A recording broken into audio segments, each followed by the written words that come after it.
പ്രിയപ്പെട്ട പ്രേക്ഷകർക്ക് വീണ്ടും സ്വാഗതം. നിങ്ങൾ കാണുന്നത് VPS ലേക്ക് ഷോർ പ്രസൻസ് SKN40. എനിക്കൊപ്പം എസ് വിജയകുമാർ, കൃഷ്ണ ചെറിയാൻ. അപ്പം നമ്മളെ വിജയകുമാർ, നമ്മൾ വന്നിരിക്കുന്നത് ഈ കോട്ടയത്തെ സൈലത്തിന്റെ ഓഫീസിലാണ്. സൈലിംഗ് ലേണിംഗ് ആപ്പിന്റെ കോട്ടയം ശാഖ. ഇത് കഴിഞ്ഞ വർഷമാണ് ആരംഭിച്ചത്. നമുക്ക് എല്ലാ പ്രേക്ഷകർക്കൊക്കെ അറിയുന്ന പോലെ xylem 2020 doctor Ananthu S Kumar Kozhikode ആരംഭിച്ച ഒരു സ്ഥാപനമായിരുന്നു. അദ്ദേഹം ആരംഭിച്ച ഒരു സൈലം ലേണിംഗ് ആപ്പ് ലിമിറ്റഡ് എന്നൊരു എഡ്യൂക്കേഷണൽ ടെക്നോളജി കമ്പനിയായിട്ടാണ്. ഇപ്പോൾ ഇവിടെ 2000 കുട്ടികളോളം ഇവിടെ പഠിക്കുന്നുണ്ട്. വലിയ വലിയ മത്സരമുള്ള സ്ഥലമാണല്ലോ കോട്ടയം. എന്നിട്ടും ഈ സൈലത്തിന് പിടിച്ചു നിൽക്കാൻ കഴിഞ്ഞെന്ന് മാത്രമല്ല 2000-ഓളം കുട്ടികൾ ഇവിടെ പഠിക്കുന്നു എന്നുള്ളതാണ്. പ്രവേശന പരിശീലനമാണ് പ്രധാനമായിട്ടും ഇവിടെ നടക്കുന്നതെന്ന് ഞാൻ മനസ്സിലാക്കും. നീറ്റ്, അതുപോലെ ഈവൻ IAS വരെയുള്ള അല്ലേ എല്ലാത്തിനും. അപ്പൊ നമ്മുടെ കുട്ടികളൊക്കെ നമ്മളെ കാണാൻ നിൽക്കുകയാണെന്നാണ് എന്റെ വിശ്വാസം. വളരെ കോട്ടയത്തിന്റെ അഭിമാനമായിട്ട് ഈ സൈലം വളർന്നു കഴിഞ്ഞു. അതുപോലെ ഡോക്ടർ അനന്തു, അതുപോലെ ലിജീഷ് കുമാറിന്റെ ഡയറക്ടറാണ്. അതുപോലെ എന്റെ ചീഫ് ഓപ്പറേറ്റിംഗ് ഓഫീസർ വിനീഷ് കുമാറാണ്. താങ്കൾ? വിഷ്ണു സന്തോഷ്, കോട്ടയത്തിന്റെ അക്കാഡമിക് കോർഡിനേറ്ററാണ്, സ്ഥാപനത്തിന്റെ അക്കാഡമിക് കോർഡിനേറ്ററാണ്. അപ്പോൾ നമ്മളെ സംബന്ധിച്ചിടത്തോളം ഭയങ്കര അഭിമാനകരമായ നിമിഷമാണ്. ആദ്യം തന്നെ സാറിനെ കോട്ടയത്തിന്റെ നഗരത്തിലേക്ക് സ്വാഗതം ചെയ്തുള്ളത്. ഓക്കെ.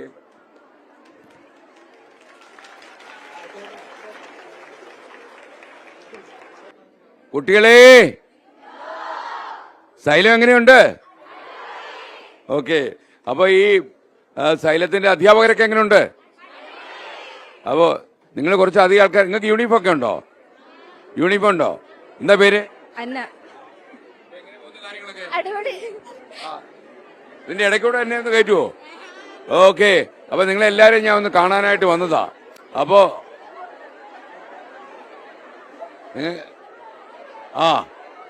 നിങ്ങൾക്ക് മനസ്സിലായോ ഞാൻ എന്തിനാ വന്നേന്നുള്ളത്? എന്തിനാ വന്നത്? ലഹരി വിരുദ്ധ ക്ലാസ്സിനായിട്ടാണ്. അപ്പോ ഇതിനെ കുറിച്ചൊക്കെ നിങ്ങളുടെ അഭിപ്രായം എന്തുവാ? കുട്ടിയുടെ പേരെന്താ? ആദില PS. ആദില അക്ഷര. സൈലൻസ്. നല്ല മിടുക്കരാണല്ലോ. സൈലൻസ് എന്ന് വിളിച്ചോണ്ടേ സൈലൻസ് ആയി. പറയൂ, ഏത് കോഴ്സിനാണ് പഠിക്കുന്നത് ഇവിടെ? നീറ്റിന്. എല്ലാവരും നീറ്റുകാരാണോ? നീറ്റായിട്ട് പഠിക്കുന്നുണ്ടോ? ഓക്കെ. അപ്പൊ മാത്രമല്ല, എനിക്ക് തോന്നുന്നത് കഴിഞ്ഞ വർഷത്തെ റിസൾട്ടിലും നിങ്ങൾക്ക് നല്ല മികവുണ്ടായിരുന്നു അല്ലേ? അതെ. നമ്മുടെ സ്വപ്നതുല്യമായ 700 കേരളത്തിന്റെ മികച്ച റാങ്കുകളിൽ കോട്ടയത്തിന് ഇടം പിടിക്കാൻ സാധിച്ചു. പ്രത്യേകിച്ച് വലിയ കോമ്പറ്റീറ്റേഴ്സ് ഉള്ള മണ്ണിൽ അവർക്കൊപ്പം കിടപിടിക്കുന്ന രീതിയിലാണ് കോട്ടയം സൈലം വളർന്നുകൊണ്ടിരിക്കുന്നത്. ഈ വർഷവും ഗംഭീരമായ അഡ്മിഷൻ നടക്കുന്നു. നാളെ ക്രാഷിന്റെ മെഗാ അഡ്മിഷനാണ്. അപ്പോൾ അതിലേക്ക് എല്ലാ കുട്ടികളെയും ഈ ഒരു ഫ്ലോറിലൂടെ തന്നെ സ്വാഗതം ചെയ്യുകയാണ്. അപ്പോൾ സാർ ഈ വന്ന് നമ്മുടെ ക്രാഷിന്റെ കുട്ടികൾ ഇവിടെ ഓൾറെഡി ഉണ്ട്. അപ്പോൾ എല്ലാം കൊണ്ടും വളരെ സന്തോഷമായ നിമിഷത്തിലാണ് സാറ് കടന്നത്. അപ്പൊ ഡോക്ടർ അനന്തിന് സന്തോഷം സഹിക്കുമല്ലോ? അനന്തു സാർ ഭയങ്കര എക്സൈറ്റഡ് ആണ്. ഇന്നലെ രാത്രി തന്നെ വിളിച്ചിരുന്നു. ഭയങ്കര എക്സൈറ്റഡ് ആയിട്ട് ശ്രീകണ്ഠൻ സാറെ നല്ല രീതിയിൽ സ്വീകരിക്കണം, 24-ന് ഒരു നല്ല വേദി ഒരുക്കി കൊടുക്കണമെന്നൊക്കെ നമ്മളോട് പറഞ്ഞു. അപ്പൊ സൈലൻസ് പറഞ്ഞോലോ ചെയ്യും അല്ലേ? ഓക്കെ. മോളുടെ പേരെന്താ? അൻസ. എത്ര കാലമായിട്ട് പഠിക്കുന്നു? 1 വർഷം. ഈ എന്റെ മുഖത്ത് നോക്കി നേരെ എന്റെ കണ്ണുകളിലേക്ക് നോക്കി പറയണം. കണ്ണ് കാണാൻ പറ്റുമോ? കാണാം. എങ്ങനെ കാണാം? ഞാൻ ഗ്ലാസ് വെച്ചിരിക്കല്ലേ. അപ്പോ കള്ളം പറയാൻ സാരം കണ്ണിൽ നമ്മളൊരാളിന്റെ കള്ളം പറയുന്ന അറിയാൻ ഏറ്റവും എളുപ്പം. ഞാൻ ഇദ്ദേഹം കള്ളം പറയുന്ന അറിയാൻ ഇദ്ദേഹത്തിന്റെ ഈ 2 കണ്ണുകളിലേക്ക് നോക്കി സംസാരിച്ചാൽ മതി. അപ്പൊ നമുക്കറിയാൻ പറ്റും. അപ്പൊ നിങ്ങൾ എപ്പോഴും കണ്ണുകളിലേക്ക് നോക്കി സംസാരിക്കുക. അപ്പൊ നേരെ എന്റെ ഗ്ലാസ്സിലേക്ക് നോക്കിക്കോളൂ. അപ്പോ എങ്ങനെയുണ്ട് ഇവിടെ പഠനം? അടിപൊളിയാ. സൂപ്പറാ. കണ്ണി നോക്കിയില്ല? സൂപ്പറാ. അപ്പൊ എന്താ വിശേഷം? നന്നായിട്ട് വന്നു. എന്റെ ആറന്മുള. എത്ര കാലം അവിടെ പഠിക്കുന്നു? 1 വർഷം. അപ്പൊ കുട്ടികളെല്ലാം വളരെ ഹാപ്പിയാണ് അല്ലേ? അപ്പൊ നിങ്ങളൊക്കെ ഹാപ്പിയാണോ? ഹാപ്പി അല്ലാത്ത ആരെങ്കിലും ഉണ്ടോ ഇവിടെ സൈലത്തില്? എല്ലാരും ഹാപ്പിയാ. അപ്പോ ഈ ബിൽഡിംഗ് സ്വന്തമാണോ? അല്ല, നമ്മുടെ സ്വന്തമായ ബിൽഡിംഗ് തന്നെയാണ്. ഏകദേശം 11,000 സ്ക്വയർ ഫീറ്റ് വരുന്ന വലിയൊരു ബിൽഡിംഗ് ആണ്. 3 ഫ്ലോറുകളിലായിട്ടാണ് നടക്കുന്നത്. വളരെ മികച്ച രീതിയിൽ ക്ലാസ്സുകൾ പോകുന്നു. കേരളത്തിലെ പ്രഗത്ഭരായ അധ്യാപകരുടെ നിരയിലുള്ള ക്ലാസ്സുകളാണ് നടന്നുകൊണ്ടിരിക്കുന്നത്. ഓക്കെ. അപ്പോ സൈലം ഗംഭീരമായിട്ട് പോകുന്നു കോട്ടയത്ത്. വളരെ സന്തോഷം. ഇനി നമുക്ക് പ്രേക്ഷകരോട് പറയാനുള്ളത്, എന്തിനാണ് നമ്മൾ ഇറങ്ങിയതെന്ന് കൂടി കുട്ടികളോട് നമുക്ക് പറയണം അല്ലേ? തീർച്ചയായിട്ടും ഇന്ന് ലഹരി എതിരൊരു ക്യാമ്പയിനായിട്ട് കേരളം മൊത്തം SKN സാർ നടക്കുകയാണ്. അതിലൊരു വലിയ സന്തോഷം സൈലത്തിന്റെ ഭയങ്കര സഹായമാണ്. ഡോക്ടർ അനന്തു, ഞാനിത് സത്യം പറഞ്ഞു കഴിഞ്ഞാൽ നമ്മൾ ആദ്യമായിട്ട് ഈ പ്രോജക്ട് ആദ്യമായിട്ട് ഹെൽപ്പ് വേണമെന്ന് അനന്തിനോട് ആവശ്യപ്പെട്ടത്. അപ്പൊ നമ്മൾ ഒന്നിച്ച് അറിയാലോ, സൈലത്തിന്റെ കൂടെ ഉണ്ടായിരുന്നു ഫ്ലവേഴ്സും 24 ഒക്കെ. അതുകൊണ്ട് ഡോക്ടർ അനന്ത് കൊച്ചിയിൽ വന്നു ഇത് അറിയാനായിട്ട്. വന്നിട്ട് പ്രഖ്യാപിച്ചിട്ട് പോയി. നമ്മൾ ഒന്നിച്ച യാത്ര. Okay, thank you doctor Ananthu. അതുപോലെ അതിന്റെ ചീഫ് ഓപ്പറേറ്റിംഗ് ഓഫീസറെയും ഡയറക്ടറെയും അല്ലേ നമ്മൾ അനുമോദിക്കുന്നു. Okay, thank you. അപ്പോൾ സൈലത്തിന് എല്ലാ ഉയർച്ചയും ഉണ്ടാകട്ടെ. സൈലം വളരെ വേഗം വളരുന്ന ഒരു കമ്പനിയാണ്. മാത്രമല്ല വെളിയിൽ നിന്ന് ഫണ്ടിംഗ് ഒക്കെ വന്ന കമ്പനിയാണ്. അപ്പോൾ അതുകൊണ്ട് വളർച്ചയുണ്ട്. Thank you Xylem. Thank you my dear directors. Thank you for the support. പ്രിയമുള്ളവരെ, ഒന്ന് ശക്തി വിളിക്ക്. എന്തോ ഒന്നുമില്ലേ? അപ്പം നിങ്ങൾക്ക് ആദ്യമായിട്ട് ഞാൻ നിങ്ങളോട് പറയാൻ പോകുന്നത്, നിങ്ങളെല്ലാം ഇപ്പൊ ലൈവായിട്ട് ആളുകൾ കണ്ടുകൊണ്ടിരിക്കുക. അപ്പോ നിങ്ങളൊക്കെ നല്ല സന്തോഷത്തോടെ ചിരിച്ച് ഒരു ആനന്ദ തുന്തുലരായിട്ടിരിക്കുക. SKN40 എന്ന് പറഞ്ഞിട്ട് ഒരു യൂട്യൂബ് ചാനൽ, ഇതിനായിട്ടൊരു എക്സ്ക്ലൂസീവ് ചാനൽ നമ്മൾ ഓപ്പൺ ചെയ്തിട്ടുണ്ട്. അപ്പോൾ ആ ചാനലിലൂടെ നമ്മൾ ഭക്ഷണം കഴിക്കാൻ കയറിയാലും നമ്മൾ വെള്ളം കുടിക്കാൻ കയറിയാലും ഇതിന്റെ മുഴുവൻ യാത്രയുടെയും വിവരങ്ങൾ ഈ SKN40 നിങ്ങൾക്ക് കാണാം. അത് എക്സ്ക്ലൂസീവായിട്ടുള്ള വീഡിയോ ചാനൽ. അതിനകത്ത് ഒരുപാട് ഇൻഫർമേഷൻ ഒക്കെ നമ്മൾ കയറ്റി വിടും. അതായത് MDMA പോലുള്ള രാസലഹരി കഴിച്ചു കഴിഞ്ഞാൽ ഒരാൾക്ക് എന്തെല്ലാം ശാരീരിക വ്യത്യാസങ്ങളുണ്ടാകും, മാനസികമായിട്ട് എന്തെല്ലാം പ്രശ്നങ്ങളുണ്ടാകും എന്നുള്ളതെല്ലാം നമ്മളതിൽ കയറ്റി വിടും. അപ്പോൾ നിങ്ങൾ കുട്ടികളൊക്കെ അത് കാണണം. കാരണം നിങ്ങളെ സ്വാധീനിക്കില്ല എന്ന് എനിക്കറിയാം. കാര്യം നിങ്ങൾ വ്യക്തമായ ലക്ഷ്യബോധമുള്ള കുട്ടികളാണ്. നിങ്ങൾ സൈലത്തിൽ പഠിക്കാൻ വന്നുകൊണ്ട് തന്നെ നിങ്ങൾ എഞ്ചിനീയറിംഗിന്റെ എൻട്രൻസിനൊക്കെ വന്നിരിക്കുകയല്ലേ ഇവിടെ. എഞ്ചിനീയറിംഗും അതേപോലുള്ള അല്ലെ മറ്റു പ്രവേശന മെഡിക്കൽ അതിന്റെയൊക്കെ പ്രവേശന പരീക്ഷകൾക്ക് വന്നു. അപ്പൊ നിങ്ങൾ ഈ മെഡിക്കൽ എൻട്രൻസിനൊക്കെ വന്നു കഴിഞ്ഞാൽ നിങ്ങൾക്ക് ഡോക്ടർമാരാകണ്ടേ അല്ലേ? വലിയ ഡോക്ടർമാരാകണം, രോഗികളെ ചികിത്സിക്കണം, അത്യാവശ്യം കാശുണ്ടാക്കണം അല്ലേ? ഇതൊക്കെ നിങ്ങളുടെ മനസ്സിലുണ്ടാവുമല്ലോ. അപ്പൊ അതുകൊണ്ട് നിങ്ങൾക്ക് ലക്ഷ്യബോധമുണ്ട്. ഞാൻ പറയാൻ വന്നത്, നമ്മൾ കേരളത്തിലുടനീളം നടത്തുന്ന ഒരു യാത്രയുടെ ഭാഗമായിട്ടാണ് സൈലത്തിൽ നമ്മൾ എത്തിയിരിക്കുന്നത്. അപ്പൊ നമ്മളെ സഹായിക്കുന്ന കുറച്ചധികം നല്ല സ്ഥാപനങ്ങളുണ്ട്. അതിലൊന്നാണ് ഈ സൈലം. നമ്മളെ സഹായിക്കാത്ത സ്ഥാപനങ്ങളെല്ലാം മോശമാണെന്ന് ഇതിനർത്ഥമില്ല. നിങ്ങൾ വിചാരിക്കും വീട്ടിൽ പോയിട്ട് ഇന്ന സ്ഥാപനം വന്നില്ലല്ലോ അതുകൊണ്ട് അങ്ങനെയില്ല. പക്ഷേ നമ്മളെ സഹായിക്കാൻ താല്പര്യമെടുത്ത് വന്നവരോട് നമുക്ക് പ്രത്യേകിച്ച് സന്തോഷവും കടപ്പാടുമുണ്ട്. മാത്രമല്ല ഈ നാടിപ്പം നേരിടുന്ന ഏറ്റവും വലിയൊരു പ്രശ്നമാണ് ഈ ലഹരി എന്ന് പറയുന്നത്. ലഹരി എന്ന് പറഞ്ഞാൽ വെറും ലഹരിയല്ല. നമ്മുടെ നാട്ടിലെ ഈ ബാറുകളും ഒക്കെ തന്നെ ഇപ്പൊ എവിടെ വേണമെങ്കിലും നമുക്ക് ബാർ തുറക്കാം. നമ്മുടെ നാട്ടിലെ ഈ മദ്യഷാപ്പുകളും ഈ കള്ളുകടകളും ഈ ബാറുകളും മറ്റുള്ള വിദേശ നാടുകളിലെ ബാറുകളും തമ്മിലുള്ള വ്യത്യാസം എന്താണെന്ന് ചോദിച്ചാൽ, വിദേശത്തെ എല്ലാ വലിയ ഹോട്ടലുകളിലും ബാറുണ്ട്. ഇപ്പൊ നമ്മൾ അമേരിക്കയിൽ പോയ എല്ലാ സ്ഥലത്തും ബാറുണ്ട്. കാരണം അവിടുത്തെ കാലാവസ്ഥ എന്ന് പറഞ്ഞാൽ അവർക്ക് മദ്യപിക്കാതിരിക്കാവത്തില്ല. മാത്രമല്ല നമ്മുടെ ഈ അമേരിക്കൻ പോയിരിക്കുന്ന നമ്മുടെ മലയാളികളുടെ വീടുകളിലൊക്കെ നമ്മൾ ചെന്ന് കഴിഞ്ഞാൽ അവർക്കൊരു അണ്ടർഗ്രൗണ്ട് അപ്പാർട്ട്മെന്റ് ഉണ്ട്. അതൊരു ബാറാണ്. അവിടെ കംപ്ലീറ്റ് മദ്യക്കുപ്പികൾ അവർ നിരത്തി വെച്ചേക്കും. നമ്മളൊക്കെ ആ ബാറിൽ അവർ രാത്രി വിളിച്ചോണ്ട് പോകും. പക്ഷെ നമ്മളൊന്നും അത് കഴിക്കാറില്ല. എന്നാൽ പോലും ഞാൻ പറയുകയാണ്, നിങ്ങൾക്ക് സംശയം എന്നാ എങ്കിൽ ഞാനൊരു കാര്യം പറയാം. ഒരാൾ തീരെ മദ്യപിക്കില്ല എന്ന് പറയുന്നത് ഏറ്റവും വലിയൊരു ഗുണമാണെന്ന് ഞാൻ പറയുന്നില്ല. കാരണം കാലാവസ്ഥക്കനുസരിച്ചും അതുപോലെ നമ്മുടെ ആർമിയിലെ കഴിയുന്ന ആൾക്കാരൊക്കെ തന്നെ അതിർത്തി ലഡാക്കിലൊക്കെ ജോലി ചെയ്യുന്ന ഒരു -40 ഡിഗ്രി തണുപ്പിലൊക്കെ ജോലി ചെയ്യുന്ന ആൾക്കാർക്ക്, അതായത് രക്തം കട്ട പിടിച്ചു പോകുന്ന തണുപ്പിലും അതിശൈത്യത്തിലും ജോലി ചെയ്യുന്ന ആളുകൾക്ക് ചിലപ്പം ചില ലഹരിയൊക്കെ ഉപയോഗിക്കേണ്ടി വരും. അതുകൊണ്ടാണ് നമ്മൾ അതിനെ ന്യായീകരിക്കുന്നത്. എന്നാൽ ഞാൻ ഇതുവരെ ഒരു തുള്ളി കള്ളോ ഒരു തുള്ളി മദ്യമോ ഏതെങ്കിലും രീതിയിലുള്ള ഈ രാസലഹരിയോ ഇതുവരെ ഉപയോഗിച്ചിട്ടില്ല. അതുകൊണ്ട് നിങ്ങളോട് ഇതൊക്കെ സംസാരിക്കാൻ ഞാനൊരു യോഗ്യനാണെന്ന് ഞാൻ വിചാരിക്കും. കാര്യം നമ്മള് ഇരുട്ടി വിളക്കുന്നവരെ കള്ളു കുടിച്ചു കിടക്കുന്നവരും കള്ളു കുടിക്കരുതെന്ന് പറയാൻ എന്ത് കാര്യമോ? അതിനകത്തൊരു കാര്യമില്ല. അപ്പൊ ഞാൻ പറയാൻ വന്നത് 14 ജില്ലകളിലൂടെ നമ്മൾ 30 ദിവസം നടത്തുന്ന ഒരു യാത്രയാണ്. അപ്പൊ ഈ യാത്രയുടെ ഒരു പ്രത്യേകത എന്ന് പറഞ്ഞു കഴിഞ്ഞാൽ, ഈ നമ്മുടെ നാട്ടിൽ ചെറിയ ചെറിയ കള്ളുകുടി അതിന് ചരയായി കുറച്ചു കഴിയുമ്പോൾ പ്രൊമോഷനായി കഞ്ചാവായി. വ്യാപകമായിട്ട് കഞ്ചാവ് വലിക്കുന്ന ആൾക്കാർ കുട്ടികളുടെ ഇടയിൽ പോലും വന്നു. എന്നാൽ കഞ്ചാവിൽ നിന്ന് ഇപ്പോൾ നമുക്കൊരു വലിയ പ്രൊമോഷനായി നമ്മൾ രാസലഹരി, അത് കേൾക്കുമ്പോൾ ഒരു നല്ല പേരാ രാസലഹരി എന്നുള്ള പാട്ടൊക്കെ നമ്മൾ കേട്ടിട്ടുണ്ടാവും. പക്ഷേ ഇതിന്റെ ഒരു അപകടം എന്താണെന്ന് ചോദിച്ചു കഴിഞ്ഞാൽ, നിങ്ങൾ അറിയേണ്ട ഒരു കാര്യം, നിങ്ങൾ ഇതിൽ പെട്ടിട്ടില്ലാത്ത ആൾക്കാരായതുകൊണ്ട് നിങ്ങൾ കൂട്ടുകാരികളോടൊക്കെ പറയണം. ഒരുപാട് പെൺകുട്ടികൾ ഇപ്പൊ ഈ MDMA പോലുള്ള രാസലഹരികൾ ഉപയോഗിക്കുന്നുണ്ട്. അതിന്റെ ഏറ്റവും വലിയൊരു കുഴപ്പം എന്താണെന്ന് ചോദിച്ചു കഴിഞ്ഞാൽ, നമ്മൾ മനോരോഗം ബാധിച്ച ഒരാളെ ശ്രദ്ധിച്ചു കഴിഞ്ഞാൽ അയാളുടെ ഏറ്റവും വലിയ അപകടം എന്താണെന്ന് ചോദിച്ചു കഴിഞ്ഞാൽ, അയാൾ എവിടെ നിൽക്കുന്നുവെന്നോ അയാൾ ഏത് പരിസരത്താണ് നിൽക്കുന്നതെന്നോ അയാളുടെ ബന്ധുക്കൾ ആരാണെന്നോ അയാൾ ആരുടെ കുട്ടിയാണെന്നോ ഒന്നും അയാൾക്ക് അറിയില്ല. കാരണം നമ്മുടെ മനസ്സും തലച്ചോറും തമ്മിൽ ഒരു ബന്ധമുണ്ട്, ഒരു അൺഈക്വൽ റിലേഷനാണ്. അതൊരു ഇലക്ട്രിക്കൽ, ഒരു വൈദ്യുത ബന്ധമാണ്. അത് ഛിന്നഭിന്നമായി പോവുകയും തകർന്ന് തരിപ്പണമാകുകയും പോവുകയും ചെയ്യുമ്പോൾ നമ്മുടെ തലച്ചോറിലെ നമ്മുടെ കമ്പ്യൂട്ടർ സിസ്റ്റമാണല്ലോ അത്. ഒരു CPU, നമ്മുടെ കമ്പ്യൂട്ടറിന്റെ CPU എന്ന് പറയുന്ന ഒരു സാധനമാണ് നമ്മുടെ തലച്ചോറ് എന്ന് പറയുന്നത്. ആ തലച്ചോറ് നമ്മുടെ മനുഷ്യ ശരീരത്തിന്റെ വിവിധ ഭാഗങ്ങളിലേക്ക്, മെഡിക്കൽ വിദ്യാർത്ഥികളല്ലേ, നിങ്ങളുടെ തന്നെ സയൻസ് പറയണം, ആർട്സ് പഠിച്ച ഞാൻ, അതായത് ഈ ശരീരത്തിന്റെ വിവിധ സ്ഥലങ്ങളിലേക്ക് ഒരുപാട് സിഗ്നലുകൾ പാഞ്ഞുകൊണ്ടിരിക്കുക. അപ്പൊ ഞാൻ തന്നെ പേര് നിങ്ങളെ നോക്കി സംസാരിക്കുന്നു, തലച്ചോറിൽ ഒരു സിഗ്നൽ വരുന്നുണ്ട്, നേരെ നോക്കി സംസാരിക്കടാ, എടാ നേരെ നോക്കി സംസാരിക്കുക എന്ന് തലച്ചോറ് പറയുന്നുണ്ട്. അപ്പൊ ഈ സിഗ്നലുകളെല്ലാം ഓരോ സെക്കൻഡിൽ ഇങ്ങനെ വന്നുകൊണ്ടിരിക്കുക. അതുകൊണ്ടാണ് CPU അനുസ്മരിപ്പിക്കുന്ന രീതിയിലുള്ള ഒരു സിസ്റ്റമാണ് നമ്മുടെ തലച്ചോറ്. നമ്മുടെ തലച്ചോറിനേക്കാളും വലിയൊരു കമ്പ്യൂട്ടർ ഒന്നും ഇതുവരെ കണ്ടുപിടിക്കാൻ പറ്റിയിട്ടില്ല. ചിലപ്പോൾ കണ്ടുപിടിക്കുമായിരിക്കും ഈ AI ഒക്കെ വന്ന ഈ കാലത്ത്. അപ്പോ ഈ തലച്ചോറും ഈ മനസ്സും തമ്മിലുള്ള ബന്ധവും അതനുസരിച്ചുള്ള ശരീരത്തിന്റെ മൂവ്മെന്റും നഷ്ടപ്പെടുന്ന ഒരാളാണ് മാനസിക അസ്വാസ്ഥ്യം ബാധിച്ച ഒരു മനോരോഗി. ആ മനോരോഗി എന്ന് ആയി കഴിഞ്ഞു കഴിഞ്ഞാൽ അയാൾക്ക് ചെയ്യുന്ന എന്ത് കാര്യമാണെന്ന് അയാൾക്ക് നിയന്ത്രണമില്ലാതെ പോകും. അയാള് ഒരുപക്ഷെ ഈ രോഗം ബാധിച്ചു കഴിഞ്ഞാൽ, മാനസിക പ്രശ്നങ്ങൾ ബാധിച്ചു കഴിഞ്ഞാൽ, നമ്മുടെ കുഴപ്പം കൊണ്ടല്ല കേട്ടോ മാനസിക പ്രശ്നം ബാധിക്കുന്നത്, അത് നമ്മുടെ ഒരു ജീൻ ഫാക്ടറാണ്.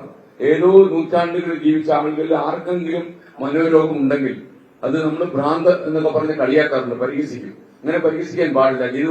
നിങ്ങൾ മെഡിക്കൽ വിദ്യാർത്ഥികളാകാൻ പോകുന്നവരാണ്, അതുകൊണ്ട് ഇതൊരു രോഗമാണ്. രോഗം ഒരു കുറ്റമല്ല. രോഗലക്ഷണമുള്ളവരെ നമ്മൾ പരിഹസിക്കാനും പാടില്ല. അപ്പോൾ ശരീരത്തിന് രോഗം ബാധിക്കുന്ന പോലെ തന്നെയാണ് മനസ്സിനും രോഗം ബാധിക്കുന്നത്. ഇതിന്റെ കുഴപ്പം എന്താണെന്ന് വെച്ചാൽ, ഈ മാനസിക രോഗം നമുക്ക് പിടിപെട്ട് കഴിഞ്ഞാൽ പെട്ടെന്ന് അതിനൊരു തടയിടാൻ പാടാണ്. അതിന് മരുന്ന് കൊടുത്ത് അതിന്റെ തീവ്രത നമുക്ക് കുറച്ചുകൊണ്ടുവരാനേ കഴിയൂ. അല്ലാതെ പൂർണ്ണമായിട്ടും നമ്മളിപ്പോ സർജറി ചെയ്തൊരു സംഭവം മാറ്റുന്ന പോലെ മാറ്റിയെടുക്കാൻ പ്രയാസമാണ്. അങ്ങനെ ജീവിതത്തിൽ വളരെ ക്ലേശങ്ങൾ അനുഭവിക്കുകയും സ്വന്തം ബോധവും സ്വത്വവും നഷ്ടപ്പെടുന്ന ഒരു മനോരോഗി അവന്റെ ജീവിതത്തിൽ യഥാർത്ഥത്തിൽ അനുഭവിക്കുന്ന ക്ലേശങ്ങൾ അതിന്റെ എത്രയോ ഇരട്ടി അനുഭവിക്കുന്നവരാണ് MDMAക്ക് അഡിക്റ്റ് ആയ ആളുകൾ.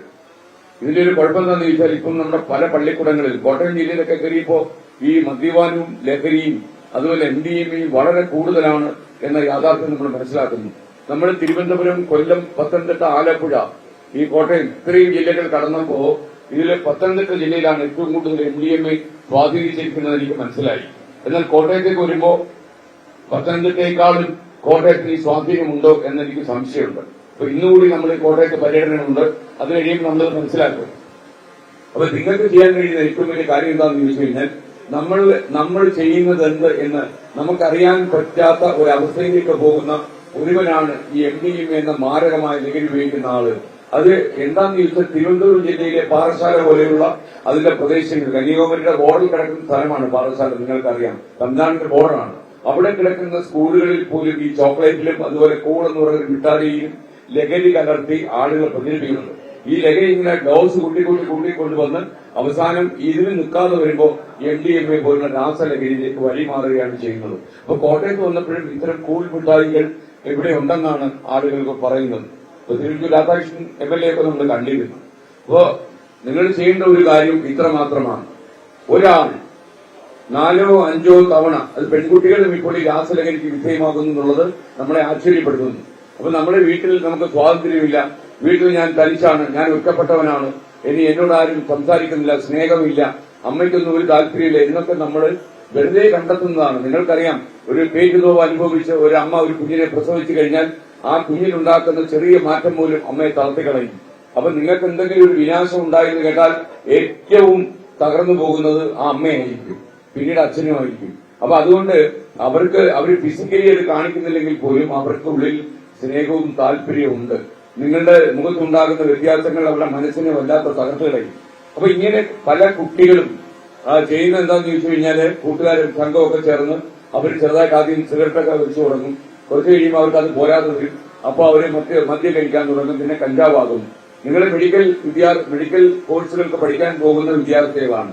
നിങ്ങളോട് ചിലപ്പോൾ പലരും പറഞ്ഞു തരും, ഈ കഞ്ചാവ് എന്ന് പറയുന്ന വസ്തുവിന് നിങ്ങളുടെ ബുദ്ധി വർദ്ധിപ്പിക്കാൻ പറ്റും, നിങ്ങളുടെ ഇന്റലിജൻസിന് ഷാർപ്പാക്കാൻ പറ്റും, നിങ്ങളുടെ തലച്ചോറ് കുറച്ചുകൂടെ ഇങ്ങനെ ഇരിക്കുന്ന തലച്ചോറുകൾ ഇങ്ങനെ കയറി പോവും എന്നൊക്കെ പറയും. ശുദ്ധ മടയത്തരമാണ്. ലോകത്തൊരു സയൻസിൽ തെളിയിച്ചിട്ടില്ലാത്ത കാര്യമാണ് കഞ്ചാവിന് ശാസ്ത്രീയമായി നിങ്ങളുടെ ബുദ്ധി വർദ്ധിപ്പിക്കാൻ കഴിയുമെന്നുള്ളത്. കഞ്ചാവ് നിരന്തരമായി ഉപയോഗിച്ചു കഴിഞ്ഞാൽ ഉണ്ടാകാൻ പോകുന്നത് ഇംഗ്ലീഷ് ഔഷധങ്ങളൊന്നും നിങ്ങളുടെ ശരീരത്തെ ഏക്കാതെ വരും. ആയുർവേദം എന്നിൽ പരീക്ഷിച്ചൊരു കാര്യമില്ല. ആയുർവേദം, ഹോമിയോ, ഇന്ത്യൻ സിസ്റ്റം മെഡിസിൻ മാത്രമല്ല, ഈ ഇംഗ്ലീഷ് മരുന്നുകളൊന്നും ശരീരത്ത് ഏക്കാതെ വരുന്ന അവസ്ഥ ഉണ്ടാകും. മാരകമായ ഒരു രോഗം നിങ്ങളെ പിടികൂടിയാൽ നിങ്ങൾക്ക് ഒരുപക്ഷെ നാളെ പ്രോപ്പറായിട്ട് ചികിത്സ നടത്താൻ പറ്റാതെ പോകും. അപ്പൊ കഞ്ചാവിനേക്കാളും എത്രയോ ഡോസ് കൂടുതലാണ് ഈ രാസലഹരിക്ക്. അപ്പൊ ഈ രാസലഹരി ഒരാൾ അഡിക്റ്റ് ആയാൽ ഒരു 4-5 തവണ ആയി കഴിഞ്ഞാൽ പിന്നെ അയാളുടെ ജീവിതം കൈവിട്ടു പോയവനെ പോലെ ചരട് പൊട്ടിയ ഒരു പട്ടം പോലെ അയാളുടെ ലൈഫ് അയാളിൽ നിന്ന് പറന്നു പോകും. അപ്പൊ നിങ്ങൾ ശ്രദ്ധിക്കേണ്ട ഒരു കാര്യം, ഇത് 2-3 തവണയായി ഒരാളെ ചിലപ്പോൾ ജീവിതത്തിലേക്ക്, സാധാരണ ജീവിതത്തിലേക്ക് നമുക്ക് തിരിച്ചു മടക്കിക്കൊണ്ടുവരാൻ പറ്റും. കുറച്ച് കൂടുതൽ അഡിക്റ്റ് ആയി പോയ ഒരാൾ, ഞാൻ MDMA കഴിച്ച് അവസരമായ ചില കുട്ടികളെയൊക്കെ ഡി അഡിക്ഷൻ സെന്ററിൽ കണ്ടിട്ടുണ്ട്. ചില കുട്ടികൾ, ചെറിയ കുട്ടികൾ, 7ാം ക്ലാസ്സിലും 8ാം ക്ലാസ്സിലും പഠിക്കുന്ന കുട്ടികൾ പോലും ഈ ആളുകളുടെ പ്രേരണയ്ക്ക് വിധേയമായി അഡിക്റ്റായി പോകുന്നുണ്ട്. അപ്പൊ യഥാർത്ഥത്തിൽ നമ്മളെയൊക്കെ കാണുന്ന സമയത്ത് ഇങ്ങനെ തന്നെ ആകും കുട്ടികൾ. അവർക്ക് നമ്മുടെ കണ്ണുകളിലേക്ക്, ഞാനിപ്പോ പറഞ്ഞില്ലേ കണ്ണുകളിലേക്ക് നോക്കാൻ, കണ്ണുകളിലേക്കൊന്നും ഒരിക്കലും അവർ നോക്കില്ല. നമ്മളെ കാണുമ്പോൾ ഭയങ്കര ഭയപ്പാടാണ്. ഭയക്കരുത്, കണ്ണൊക്കെ ഇങ്ങനെ തെള്ളി വരും. ടോട്ടലി മുഖമെടുത്താൽ ഒരു ആലംബമില്ലായ്മ, ഒരു അശരണൻ, ഒരു ഏകാഗി എന്നൊരു തോന്നും. നിരാലംബതയാണ് അവന്റെ മുഖത്തെ ഏറ്റവും വലിയ ലക്ഷണം എന്ന് നമുക്ക് വേണമെങ്കിൽ കണ്ടെത്താൻ കഴിയും. അപ്പൊ തീക്കന്ന് പോലെ അവന്റെ കണ്ണുകൾ ഇങ്ങനെ പുറത്തേക്ക് എഴുന്നള്ളി വരും. അവന്റെ തലച്ചോറൊക്കെ തകർന്ന് തരിപ്പണമായി പോയിട്ടുണ്ടാകും. അവന്റെ മനസ്സിനാകെ വൈകല്യമാണ്. ഒരു മനോരോഗി എന്ത് നില നേരിടുന്നു അതിനേക്കാൾ അപകടകരമായ നിലയിലൂടെ അവർ മുന്നോട്ട് പോകും. അപ്പൊ ചിലപ്പോൾ മിടുക്കരായ വിദ്യാർത്ഥികളായിരിക്കും, SLCക്കൊക്കെ റാങ്കും ഒക്കെ കരസ്ഥമാക്കിയ ആൾക്കാരും എല്ലാത്തിനും A+ ഒക്കെ വാങ്ങിയ കുട്ടികളായിരിക്കും. പിൽക്കാലത്ത് നിങ്ങൾ അറിയേണ്ട ഒരു കാര്യം, ഈയിടെ ഒരു വിദഗ്ധനായ ഒരാൾ പറയുന്നുണ്ടായിരുന്നു, ഞാൻ വിചാരിച്ചൊരു 12 കൊല്ലമാണ് ഇത്തരം ആളുകൾക്ക് ബാക്കി കിട്ടുന്ന ജീവിതം വരുന്നു MDMA കഴിച്ചു തുടങ്ങിയാൽ. 7 കൊല്ലമേ ഉള്ളതെന്നാണ് പറയുന്നത്. 7 കൊല്ലം. നിങ്ങൾ അറിയേണ്ട കാര്യം, 75-80 കൊല്ലം നമുക്ക് ഈ മണ്ണിൽ ജീവിക്കാനുള്ള ഒരു സ്വാതന്ത്ര്യം പരിസരം ഉള്ളപ്പോഴാണ് വെറും 7 കൊല്ലം കൊണ്ട് നമ്മൾ നമ്മുടെ ജീവിതം തന്നെ കശക്കേരിച്ച് ചുരട്ടി അതിനെ കളഞ്ഞത്. അപ്പോ മാത്രമല്ല, ഈ ജീവിതത്തിന്റെ സൗകുമാര്യവും അതിന്റെ ലാവണ്യവും ഒന്നും അനുഭവിക്കാതെയാണ് ഇങ്ങനെയുള്ള ആളുകൾ മടങ്ങിപ്പോകുന്നത്. നമ്മൾ ഈ മണ്ണിൽ ജനിച്ചു വരുമ്പോൾ നമുക്കിവിടുത്തെ പച്ചപ്പും ഇവിടുത്തെ നല്ല സൗന്ദര്യവും ഇവിടുത്തെ ജന്തുജാലങ്ങളും ജീവജാലങ്ങളും എല്ലാം ആസ്വദിക്കാനും ഇവിടുത്തെ നല്ല നല്ല ഭക്ഷണമൊക്കെ കഴിച്ച് നമ്മുടെ അയൽവാസികളോടും നമ്മുടെ കുടുംബങ്ങളോടൊക്കെ നല്ല സ്നേഹത്തോടെയും അവരെ ആലിംഗനം ചെയ്തും കെട്ടിപ്പിടിച്ചും സ്നേഹിച്ചും അങ്ങനെ വളരാൻ നമുക്ക് ലഭിക്കുന്ന അപൂർവമായ ഒരു ഭാഗ്യമാണ് ഈ അണ്ടകടാകത്തിൽ ഈ ഭൂമിയിലെ ജീവിതം എന്ന് പറയുന്നത്. അത് നമ്മൾ തന്നെ കശക്കേറിയ ഈ ലഹരി എന്ന് പറഞ്ഞാൽ നിങ്ങൾ ഭക്ഷണം കുടിച്ച് ചാകുന്നതിന് തുല്യമാണ്. കുറച്ച് സമയമെടുക്കുമെന്ന് മാത്രമേ ഉള്ളൂ. നിങ്ങൾ ഒരിക്കലും ജീവിതത്തിൽ നിങ്ങൾക്ക് ഒരു ഹാലുസിനേഷൻ അനുഭവപ്പെടാൻ ഇത് കാരണമാക്കും. അതായത് നിങ്ങളൊരു സ്വപ്നാടകനായി മാറും. വേണ്ടാത്ത ചിന്തകളായിരിക്കും നിങ്ങൾ ചൊവ്വാഗ്രഹത്തിലൊക്കെ ഇറങ്ങിയെന്നത് നിങ്ങൾക്ക് ഫീൽ ചെയ്യും. നിങ്ങൾ വീട്ടുകാരെ തിരിച്ചറിയില്ല. അത് മാത്രമല്ല, ഈ MDMA നൽകുന്ന മറ്റൊരു മാരകമായ പ്രശ്നം എന്താണെന്ന് ചോദിച്ചാൽ വളരെ അക്രമകാരിയായി മാറും. ഭയങ്കര വയലന്റ് ആയിരിക്കും. കയ്യിലൊരു കത്തി കിട്ടിയ അവിടുത്തെ അമ്മയുടെ പള്ളക്ക് തന്നെ കുത്തി കയറ്റാനായിരിക്കും താല്പര്യം. അവനൊരു ഒരു ഒരു കൊലപാതക പ്രണയം ഉണ്ടാകും. അവൻ സ്നേഹിക്കുന്നത് കൊലപാതകത്തോടായിരിക്കും. ഹോമിസൈഡൽ മാനിയ എന്ന് പറയുന്ന ഒരു മാരകമായ സൈക്കോളജിക്കൽ ഡിസോർഡർ ഉണ്ട്. അത് അക്രമികളുടെ ഡിസോർഡറാണ്. അവര് കയ്യിലിരിക്കുന്ന സാധനം ഉണ്ടെങ്കിൽ തുരുതുരാ കുത്തും ബ്രെഡിലേക്ക് അരളി പോയിരുന്നാൽ. അതൊരു നല്ലൊരു ഭ്രാന്താണ്. മനസ്സിലുണ്ടാകുന്ന ഒരു വികോലതയിൽ നിന്ന് ഉണ്ടാകുന്ന ഒരു സാധനമാണ് ഹോമിസൈഡൽ മാനിയ. ഇത്തരം ഒരു മാനിയാക്കിനെ പോലെയായിരിക്കും ഒരാൾ ഇങ്ങനെ ചിന്തിക്കുന്നത്. അപ്പൊ നമ്മള് ഒരു കാരണവശാലും ഈ രാസലഹരിക്ക് വഴിപ്പെടില്ല. ഇപ്പൊ കോട്ടയത്ത് വെച്ച് പ്രൊഫസർ മാമച്ചൻ എന്നോട് പറഞ്ഞു, മദ്യത്തെ നിങ്ങൾ 24 അംഗീകരിക്കുന്നുണ്ടോ? ഇപ്പൊ മദ്യത്തെ കുറിച്ചൊന്നും പറയുന്നില്ലല്ലോ. അപ്പൊ മദ്യം എന്ന് പറഞ്ഞാൽ നമ്മുടെ നാടൊട്ടിക്ക് പട്ട ഷാപ്പുകൾ തുറക്കുകയും നാടൊട്ടിക്ക് കള്ള് ഷാപ്പുകൾ തുറക്കുകയും ബാർ തുറന്നു വയ്ക്കുകയും ചെയ്യുന്നതിനോട് വ്യക്തിപരമായി എനിക്കെതിരാണ്. 24 അതേ നിലപാടിലാണ്. എന്തുകൊണ്ടാണെന്ന് ചോദിച്ചു കഴിഞ്ഞാൽ, വിദേശ നാടുകളിലേക്ക് ആളുകൾ മദ്യപിക്കാൻ ഒന്ന് സ്കിപ്പ് ചെയ്യും. അവരെന്നിട്ട് അവിടെ വയ്ക്കും, കാര്യങ്ങളൊക്കെ സംസാരിപ്പിക്കുകയും ഒന്നും സ്കിപ്പ് അവരുടെ ആവശ്യം കഴിയുമ്പോൾ അവർ നിർത്തും. ഇവിടെ അങ്ങനെയല്ല. എല്ലാം പറക്കി കെട്ടി ഷാപ്പിലോട്ട് അങ്ങ് പോവാം. പിന്നെ കുടിച്ച് അവിടെ പെഞ്ചയിൽ നിന്ന് കുടിച്ച് താഴോട്ട് വീണ് അവിടെ കിടക്കും. പിറ്റേന്ന് രാവിലെ ആരെങ്കിലും സ്ട്രെച്ചർ കൊണ്ടുവന്ന് കൊണ്ടുപോയാൽ പോയി ഇല്ല അവിടെ കിടക്കും. ഈ കുടുംബം തുലയ്ക്കുന്ന രീതിയിൽ മദ്യപിക്കുന്ന ലോകത്തിലെ അപൂർവ ജനവിഭാഗങ്ങളിൽ ഒന്നാണ് മലയാളികൾ. നമ്മളിപ്പോ ഒരു കണക്കെടുത്ത് നോക്കിയാൽ നമ്മുടെ ആൾക്കാർ 1 കോടിയോളം ഇന്ത്യക്ക് പുറത്താണ്, വിദേശ നാടുകളിലൊക്കെയാണ്. ഈ ഒരു 3.5 കോടി മനുഷ്യരുള്ളതിൽ ഒരു 2-2.25 കോടിയിൽ കൂടുതൽ ആൾക്കാരെ മദ്യപിക്കാനാണ് സാധ്യത. ഒരു 70 ലക്ഷം കുട്ടികൾ നമുക്കുണ്ടല്ലോ. ആ കുട്ടികൾ മദ്യപിക്കുന്നത് അതിന് പകരം ഒരു 10-60 ലക്ഷം അതിഥി തൊഴിലാളികൾ വന്നിട്ടുണ്ട്. അവർ അത്യാവശ്യം മദ്യപിക്കുകയും ഇതുപോലുള്ള സാധനങ്ങളൊക്കെ ഉപയോഗിക്കുന്ന ഒരുപാട് ആളുകൾ നമ്മുടെ സംസ്ഥാനത്തുണ്ട്. അപ്പൊ ഈ മദ്യപാനം വളരെ വ്യാപകമായിട്ടുണ്ട് നമ്മുടെ കേരളത്തിൽ. അപ്പൊ ആ ലഹരി പോരാനാണ് മൂത്ത് അവസാനം ഈ MDMA എത്തി നിൽക്കുന്നത്. അപ്പൊ നമുക്ക് ഈ ഇത്രയും ബാറുകളൊക്കെ തുറന്നു വെച്ചപ്പോ അതിന്റെ ലഭ്യത വളരെ കൂടിയിട്ടുണ്ട്. മദ്യത്തിന്റെ ലഭ്യത വളരെ കൂടിയപ്പോ ആളുകൾ ആ വഴിക്കായി. അതേസമയം നിങ്ങൾ ആലോചിക്കണം, നമുക്ക് ഒരു 20 മാസക്കാലം കോവിഡ് പിടിപെട്ടു. ഈ 20 മാസക്കാലം നമ്മൾ ഈ കോവിഡ് കാലത്ത് നമ്മൾ മദ്യപിക്കുകയോ നമുക്ക് കാര്യമായിട്ട് അസുഖങ്ങൾ പോലും ഉണ്ടായില്ല. നമ്മൾ ഈ കോവിഡിനെ പേടിച്ച് വീട്ടിനകത്ത് അടച്ചിരുന്നല്ലാതെ നമുക്ക് ഉണ്ടായില്ല. നമ്മൾ ഈ കോവിഡ് നമ്മളിൽ ഉണ്ടാക്കിയ ഒരു ഐക്യബോധമുണ്ട്. നമ്മൾ ഒന്നിച്ചു നിന്നാൽ ഏത് പ്രതിസന്ധിയും തരണം ചെയ്യാൻ നമുക്ക് കഴിയുമെന്ന് നമ്മളെ പഠിപ്പിച്ചത് കോവിഡ് നമ്മുടെ പ്രളയമായിരുന്നു. പ്രളയം നമ്മുടെ തലയ്ക്ക് മുകളിൽ പറഞ്ഞപ്പോ, വെള്ളപ്പൊക്കത്തിൽ മനുഷ്യജീവൻ അടിപ്പെട്ട് വീണപ്പോ, നൂറുകണക്കിന് ആളുകൾ പരസ്യ സ്ഥലത്തിൽ വെള്ളപ്പൊക്കത്തിൽ ഒഴുകിപ്പോയപ്പോ നമ്മൾ ഒന്നിച്ച് ചങ്ങല തീർത്തവരാണ്. ആ ചങ്ങലയിൽ വെള്ളപ്പൊക്കം ഇറങ്ങിപ്പോയി, പ്രളയമില്ലാതെയായി. പ്രളയത്തിൽ നമ്മൾ കൈത്താങ്ങായി മാറിയവരാണ്. അപ്പൊ കോവിഡ് കാലത്തും നമ്മൾ കൈത്താങ്ങായി. നമ്മൾ എത്രയോ മനുഷ്യരുടെ ജീവൻ നഷ്ടപ്പെടാതിരിക്കാൻ നമ്മൾ പരമാവധി ജാഗ്രത പുലർത്തി. അതേ ജാഗ്രത അതിനേക്കാൾ കുറച്ചുകൂടി അളവിൽ വേണം. കാരണം ഇത് ഏറ്റവും കൂടുതൽ സ്വാധീനിക്കുന്നത് കുട്ടികളെയാണ്. 7ാം ക്ലാസ്സിൽ 8ാം ക്ലാസ്സിൽ പഠിക്കുന്ന കുട്ടി സ്കൂളിലേക്ക് പോകുമ്പോൾ വഴിയിൽ നിന്ന് ഈ അങ്കിളന്മാര് നിനക്കൊരു മിഠായി തരട്ടെന്ന് ചോദിക്കുമ്പോൾ അവന്റെ കുട്ടിത്വം, അവന്റെ ശൈശവ ദിശയിലുള്ള അവന്റെ ചില സ്വഭാവ രീതികളുണ്ട്, അവനത് വാങ്ങിച്ച് കഴിച്ചെന്ന് വരും. അപ്പൊ ഇങ്ങനെ വാങ്ങിച്ച് കഴിക്കുമ്പോൾ അത് ലഹരി പടർത്തും. കുറച്ച് കഴിയുമ്പോൾ അവന്റെ ലഹരി അവനത് അഡീക്ഷൻ ആവും. ഈ മുട്ടായി കിട്ടാതെ സ്കൂളിൽ പോകാൻ പറ്റില്ല എന്നാവും. അപ്പൊ അത് വലിയൊരു അപകടമാണ്. അതുകൊണ്ട് നിങ്ങൾ വീട്ടിലൊക്കെ ചിലപ്പോൾ കുട്ടികളുണ്ടെങ്കിൽ പറയണം, വഴിയിൽ ഇറങ്ങിയാൽ ആരെങ്കിലും എന്തെങ്കിലും പരിചയമില്ലാത്തവർക്ക് അത് വാങ്ങിച്ച് കഴിക്കരുതെന്ന് കുട്ടികളെ പഠിപ്പിക്കണം. അത് ഒറിജിനൽ ശ്വാസന പോലെ പറഞ്ഞാൽ പോരാ, നമ്മളെ അതിന്റെ അപകടം പറഞ്ഞ് മനസ്സിലാക്കി പഠിപ്പിക്കുക തന്നെ വേണം. കാരണം നമ്മുടെ ഒരു കുട്ടിയെ സ്കൂളിൽ അയച്ചിട്ട് വഴിക്കണ്ണുമായി കാത്തിരിക്കുന്ന ഒരു അമ്മയ്ക്ക് ഇന്ന് ഭീതിജനകമായ ഒരു അന്തരീക്ഷമാണ് നമ്മുടെ സംസ്ഥാനത്തുള്ളത്. അങ്ങോട്ട് പോയ കുട്ടി അതേ രീതിയിൽ തിരിച്ചു വരുമോ, അതോ ഏതെങ്കിലും വൃത്തികെട്ട സംഘങ്ങളുടെ നടുവിലോ പെട്ടുപോകുമോ എന്ന് ഭയപ്പെടാൻ കാരണമുണ്ട്. ഒന്ന്, നമ്മുടെ നാട്ടിൽ ഇത്രയധികം കൊലപാതകങ്ങൾ. 2 മാസം കൊണ്ട് 70 പേർ കൊല്ലപ്പെട്ടു. 70 പേരിൽ 30 പേരും MDMA കഴിച്ചവരായിരുന്നു എന്നാണ് പോലീസിന്റെ കണക്ക്. അപ്പൊ നമ്മൾ ഈ കൊലപാതകം മൊത്തം നടത്തുന്നത് ഒരു സ്വന്തം മകൻ അമ്മയുടെ നെഞ്ചിലേക്ക് കത്തികുത്തി ഇറക്കണമെങ്കിൽ സാധാരണ രീതിയിൽ അവനത് പറ്റില്ല. അതിനു പകരം അവൻ ലഹരിയിലേക്ക് അമർന്നു കഴിഞ്ഞിട്ട് അവന്റെ മനസ്സൊക്കെ ഡിസ്കണക്ട് ആയതിനു ശേഷമാണ് അവൻ ഇതെടുത്ത് കൂട്ടുന്നത്. അല്ലെങ്കിൽ സ്വന്തം അച്ഛനെ കൊലപ്പെടുത്തുക, അല്ലെങ്കിൽ അമ്മയെ കൊലപ്പെടുത്തുക, അല്ലെങ്കിൽ ഉമ്മയെ കൊലപ്പെടുത്തുക, ഇതൊക്കെ സാധാരണ സംഭവിക്കാത്ത കാര്യങ്ങളാണ്. അപ്പൊ നിങ്ങൾ വളരെ അപകടം പിടിച്ച, ഞാൻ പ്രതീക്ഷിച്ചതിനേക്കാളും 300 ഇരട്ടി ഈ മാരകമായ രാസലഹരികൾ ആഴത്തിൽ നമ്മുടെ നാട്ടിൽ വേരൂടി കഴിഞ്ഞു. നമ്മുടെ കുട്ടികൾക്ക് വലിയ താല്പര്യമായ ഒരു സാധനമായി പല കുട്ടികൾക്ക് ഇത് മാറിക്കഴിഞ്ഞു. അപ്പൊ നമുക്കുള്ള ഒരു പ്രശ്നം എന്ന് വെച്ചാൽ, ഇത് ഈ ഉറവിടങ്ങളിൽ പോയി നമ്മുടെ പോലീസ് സേന അത് തകർത്തെറിയും. പോലീസ് സേന വളരെ സജീവമാണ്. കുറച്ച് താമസിച്ചു പോയെങ്കിൽ പോലും ഇപ്പോൾ വളരെ സജീവമാണ്. അപ്പൊ എക്സൈസ് അതുപോലെ ചെയ്യുന്നുണ്ട്. പക്ഷെ നമ്മൾ ചെന്നപ്പെട്ടിരിക്കുന്ന ധർമ്മസങ്കടം എന്താണെന്ന് വെച്ച് കഴിഞ്ഞാൽ, ഇതിൽ അഡിക്റ്റായി പോയ ആയിരക്കണക്കിന് കുട്ടികൾ ഇപ്പൊ കേരളത്തിലുണ്ട്. ചെറിയ പ്രായത്തിലുള്ള കുട്ടികൾ. ഇവർക്ക് ഈ ഒരു അവബോധം ഇല്ലെന്ന് മാത്രമല്ല, ഈ MDMA കഴിച്ചു തുടങ്ങി കഴിഞ്ഞതിന് ശേഷം ഈ അവബോധം അവർക്ക് ഉണ്ടാകില്ല. കാര്യം നമ്മള് ഒരു മനോരോഗിയോട് നിനക്ക് മനോരോഗം ബാധിച്ചിട്ടുണ്ടോ, ഒരു സൈക്കിക് ഡിസോർഡർ ഉണ്ടെന്ന് ഒരാളോട് പറഞ്ഞാൽ ആ ഡിസോർഡർ അയാൾക്ക് മനസ്സിലാകത്തില്ല. അതാണ് അതിന്റെ പ്രത്യേകത. നമുക്ക് ഭ്രാന്ത് വന്നു കഴിഞ്ഞാൽ, നമ്മൾ ഭ്രാന്തെന്ന് മലയാളത്തിൽ പറയുന്നത് തന്നെ ശരിയല്ലെന്നാണ് എന്റെ അഭിപ്രായം. കാര്യം നിങ്ങൾക്കറിയാം, കേരളത്തിലെ പല ആശുപത്രികളിലും, ഇപ്പൊ തൃശൂർ മനോരോഗ ആശുപത്രിയിലും, അതുപോലെ ഉടമ്പാറ പേര് മാറിയിട്ടുണ്ട്, വേറെ പേരായി. തിരുവനന്തപുരത്തെ ആശുപത്രിയിലും കോഴിക്കോട് ആശുപത്രിയിലും ഒക്കെ തന്നെ കുറെ അധികം രോഗം ഏകദേശം ഭേദമായി അവിടെ കഴിയുക. അവരെയൊന്നും കൂട്ടിക്കൊണ്ടുപോയി വീട്ടുകാർ ചെല്ലാറില്ല. കാര്യം മനോരോഗം ബാധിച്ച ഒരു സഹോദരൻ വീട്ടിലുള്ളതെന്ന് പറഞ്ഞാൽ സഹോദരിക്ക് കല്യാണം കിട്ടത്തില്ലല്ലോ. അവരുടെ അന്തസ്, അഭിമാനം സമൂഹത്തിന് മുന്നിൽ തലയുയർത്തി നിൽക്കാൻ കഴിയില്ല. ഈ ഒരു തോന്നൽ അവർ പടിയടച്ച് പിണ്ണം വെച്ചിരിക്കുക ഈ മനോരോഗം ബാധിച്ചതിന്റെ പേരിൽ. നമ്മുടെ എത്രയോ ആതുരാലയങ്ങളിൽ ഇങ്ങനെയുള്ള രോഗികൾ ആരോഗ്യമില്ലാതെ അവിടുത്തെ സെല്ലിൽ ഇങ്ങനെ തലത്തിലക്കപ്പെട്ട് കിടന്നിട്ടുണ്ടാകും. കുറെ കാലം കഴിയുമ്പോൾ അവരൊക്കെ മരിച്ചു പോകും. ഏതെങ്കിലും ഒരു ശ്മശാനത്തിൽ അവരുടെ ചില ഒരുങ്ങും അടങ്ങും. അതോടെ അവിടെ കഥ കഴിയും. അത് അവിടെ അധ്യായം അതോടെ അവസാനിക്കുന്നു. ഇതേപോലൊക്കെ തന്നെയാണ് MDMA-കാരന്റെ അവസ്ഥയും. വീട്ടിലൊരു MDMA-കാരനുണ്ടെന്ന് അറിഞ്ഞാൽ അവരുടെ അന്തസ്സ്, റെപ്യൂട്ടേഷന്റെ ഒക്കെ പോകും. ചില സ്കൂളുകളൊക്കെ ഇതുകൊണ്ട് തന്നെയാണ് ഇത് പുറത്ത് പറയാത്തത്. കാരണം അവരുടെ സ്ഥാപനത്തിന്റെ അന്തസ്സ് പോകും. നിങ്ങൾ അറിഞ്ഞോളൂ, അങ്ങനെ പൂഴ്ത്തിവെച്ച ആളുകൾക്കൊക്കെ തന്നെ കനത്ത പ്രഹരം വരാൻ പോവുക. കാരണം ഇതൊരു മാരകമായ വിഷവസ്തു. ഇതിനുള്ളിൽ കടന്നാൽ മിക്കവാറും മരണം വരെ സംഭവിക്കാൻ പറ്റും.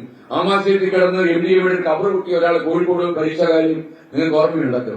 അതൊക്കെ അത്രയും അപകടമാണ് ഈ സാധനം. അതുകൊണ്ട് രാസലഹരിക്കെതിരെ നിങ്ങൾ അണിചേരുക. നമ്മള് ഈ കാസർഗോഡ് വരെയാണ് യാത്ര നടത്തുന്നത്. ഈ യാത്ര നടത്തി കഴിയുമ്പോൾ ഈ യാത്രയെ കുറിച്ച് നമ്മൾ നടത്തിയ നമ്മുടെ ആഴത്തിലുള്ള ഒരു ഗവേഷണം നമ്മൾ നടത്തുന്നുണ്ട്. PhD പ്രബന്ധം പോലെ അത്രയും ഗവേഷണ സംശുദ്ധിയോടെ നമ്മളൊരു പ്രബന്ധം തയ്യാറാക്കി പ്രതിപക്ഷ നേതാവിന്റെ സാന്നിധ്യത്തിൽ മുഖ്യമന്ത്രിക്ക് സമർപ്പിക്കാൻ തീരുമാനിച്ചിട്ടുണ്ട്. അത് കേരളത്തിലെ തന്നെ ഏറ്റവും ആധികാരികമായ വിവരങ്ങളും രഹസ്യ വിവരങ്ങളും അടങ്ങിയ റിപ്പോർട്ടായിരിക്കണം എന്ന് നമുക്ക് നിർബന്ധമുണ്ട്. ഈ റിപ്പോർട്ടിൽ നമ്മൾ പറയുന്ന കോൺഫിഡൻഷ്യൽ രേഖകളും കോൺഫിഡൻഷ്യൽ വിവരങ്ങളും ഒഴികെ എല്ലാ കാര്യങ്ങളും നമ്മൾ പ്രസിദ്ധപ്പെടുത്തുകയും ചെയ്യും.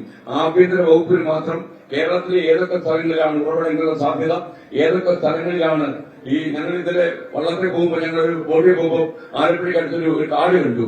ആ കാടിന്റെ അവിടെ ഒരു ടൂറിസം സ്പോട്ടാക്കാൻ ഒരു സ്ഥലമാണ്. ഇപ്പൊ ഇപ്പോഴേക്ക് നമുക്ക് ഡെസ്റ്റിനേഷൻ മാരേജൊക്കെ ഇല്ലേ, വീട്ടിൽ കല്യാണം കഴിക്കാൻ ദൂരെ പോയി കല്യാണം കഴിക്കാം, ആ പരിപാടിക്കൊക്കെ പറ്റിയ സ്ഥലമാണ്.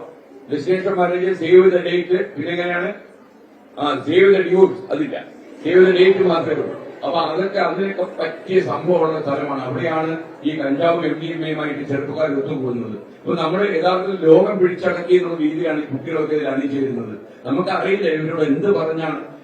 ഞാനിപ്പോ ശരിക്കും ഒരു MDMA കഴിച്ച് നല്ല എക്സ്പീരിയൻസ്ഡ് ആയിട്ടുള്ള ഒരു MDMA-കാരന് ഇവിടെ ഒരു ആംഗ്യ അഭിനയത്തിലൂടെ കാണിച്ചു തന്നാൽ നിങ്ങൾ കുറച്ചു കുട്ടികൾക്കെങ്കിലും ബോധം പോകും. അത്ര അപകടമായിട്ടുള്ള ഒരു ബോഡി ഫിസിക്, ഒരു ബോഡി ലാംഗ്വേജ് ആണ് ഇങ്ങനെയുള്ള ആളുകൾക്ക് ഉണ്ടാവുക. ഇപ്പൊ നമ്മൾ ഏതാണ്ട് കാസർഗോഡ് എത്തുന്നത് വരെ, കാരണം നമ്മുടെ കണക്കനുസരിച്ച് ഓരോ മണിക്കൂറിൽ 10-12 MDMA അഡിക്റ്റുകൾ നമ്മുടെ കേരളത്തിൽ ഉണ്ടാകുന്നു. അപ്പൊ ഒരു മാസമാകുമ്പോൾ നിങ്ങൾ ആലോചിച്ചോ, 24 മണിക്കൂറാകുമ്പോൾ തന്നെ ഒരു 270 MDMA പുതിയ ആളുകൾ ഉണ്ടാക്കുന്നു. കേരളത്തിലെ MDMA-ക്കാർ ഉണ്ടായാൽ എന്തെന്ന് ചോദിക്കരുത്, നിങ്ങൾക്ക് ഒരു വഴി നടക്കാൻ പറ്റില്ല. നിങ്ങൾ വഴിയിലൂടെ പോകുന്ന സമയത്ത് സൈഡിൽ നിൽക്കുന്നവൻ കൊച്ചു വിദ്യാർത്ഥികൾ അവിടെ നിൽക്കുകയായിരിക്കും, അവൻ അക്രമകാരിയായിരിക്കും. അപ്പൊ നിങ്ങൾ ചെയ്യേണ്ടത് എനിക്കൊന്ന് സൈലത്തിൽ തന്നെ വേണമെങ്കിൽ ചെയ്യാവുന്നതാണ്. ഇവരെല്ലാം ഫിസിക്കൽ ഡ്രില്ല് പഠിപ്പിക്കണം. അത്യാവശ്യം കരാട്ടെ, ഒരുത്തൻ വന്നു കഴിഞ്ഞാൽ കരാട്ടെ, ജൂഡോ, ഗുസ്തി, അതുപോലെ തന്നെ കളരി, ഇങ്ങനെയുള്ള സാധനം ഉണ്ടെങ്കിൽ ഒരുത്തൻ നമ്മുടെ നേരെ വന്നു കഴിഞ്ഞാൽ നമ്മുടെ അപൂർവമായ ഒരു വേഗം കൊണ്ടാണല്ലോ ഇങ്ങനെയുള്ള ആയോധന കലകളൊക്കെ ആളുകൾ ശ്രദ്ധിക്കുന്നത്. അപ്പൊ വളരെ വേഗത്തിൽ ഒരുത്തന് കയ്യിൽ നിന്ന് പൊക്കിയാൽ തന്നെ ജീവൻ ഓടിക്കൊള്ളും. അപ്പൊ നിങ്ങൾ അതൊക്കെ അത്യാവശ്യം പെൺകുട്ടികൾ പഠിച്ചിരിക്കണം, ആൺകുട്ടികൾ പഠിച്ചിരിക്കണം, നല്ലതാണ്. ഈ ആയോധന കലകളൊക്കെ നമ്മുടെ കളരിയൊക്കെ അഭ്യസിക്കുന്ന ആളുകൾക്ക് ഈ ഇങ്ങനെയുള്ള അക്രമകാരികൾ രക്ഷപ്പെടാൻ വളരെ നേട്ടമാണ്. അപ്പൊ ഞാൻ പറഞ്ഞത് ഈ MDMA എന്ന് പറയുന്ന സംഭവം അത് ബാധിക്കുന്നത് ആ MDMA-കാരുടെ വീടുകളിൽ മാത്രമല്ല, അവൻ അയൽവാസിക്കും ശത്രുവാകും, അയൽവാസിക്കും ശല്യമാകും, പുറത്ത് നാട്ടുകാർക്കും സംഭവം പ്രശ്നമാകും, ജനസമൂഹത്തിന് പ്രശ്നമാകും. അതുകൊണ്ട് കേരളത്തിലെ നമുക്ക് ഇതിന് മോചിപ്പിച്ചെടുത്തേ പറ്റൂ. നമ്മുടെ കേരളം എന്ന് പറഞ്ഞു കഴിഞ്ഞാൽ ഞാൻ ഈ ആകാശത്ത് നിന്ന് കേരളത്തെ കാണാൻ ശ്രമിച്ചിട്ടുണ്ട്. അപ്പൊ നമ്മൾ ശരിക്കും കൊച്ചി വിമാനത്താവളത്തിലേക്ക് ഇറങ്ങാൻ നേരത്ത് ഈ തെങ്ങിൻ നിരപ്പുകൾ ഇങ്ങനെ ആടി ഒഴിയുന്നത് കാണുമ്പോൾ ഇതാണ് പോലെ എന്റെ കേരളം, ഇതാണ് എന്റെ കേരളം. നമുക്ക് മറ്റിടത്തേക്ക് കോൺക്രീറ്റ് സൗധങ്ങളും അമ്പരചുംബിയ രമ്യകർമ്മികളും മാത്രമേ കാണാൻ പറ്റൂ. അപ്പൊ ഇവിടെ നമുക്ക് ഈ മനോഹരമായ നമ്മുടെ തെങ്ങിൻ നിരപ്പുകളും മരക്കൂട്ടങ്ങളും ഒക്കെ കാണുമ്പോൾ നമ്മുടെ മണ്ണിലേക്ക് നമ്മൾ ഇറങ്ങി വരുന്ന ഒരു ഫീലാണ്. നിങ്ങൾ എപ്പോഴെങ്കിലും ഇങ്ങനെ സഞ്ചരിക്കുമ്പോൾ നിങ്ങളെ കാഴ്ച ഒന്നുകൂടി കണ്ടോളൂ. അപ്പൊ നമുക്ക് അണിചേരണം, നമുക്ക് എന്നേക്കുമായി അവസാനിപ്പിക്കണം.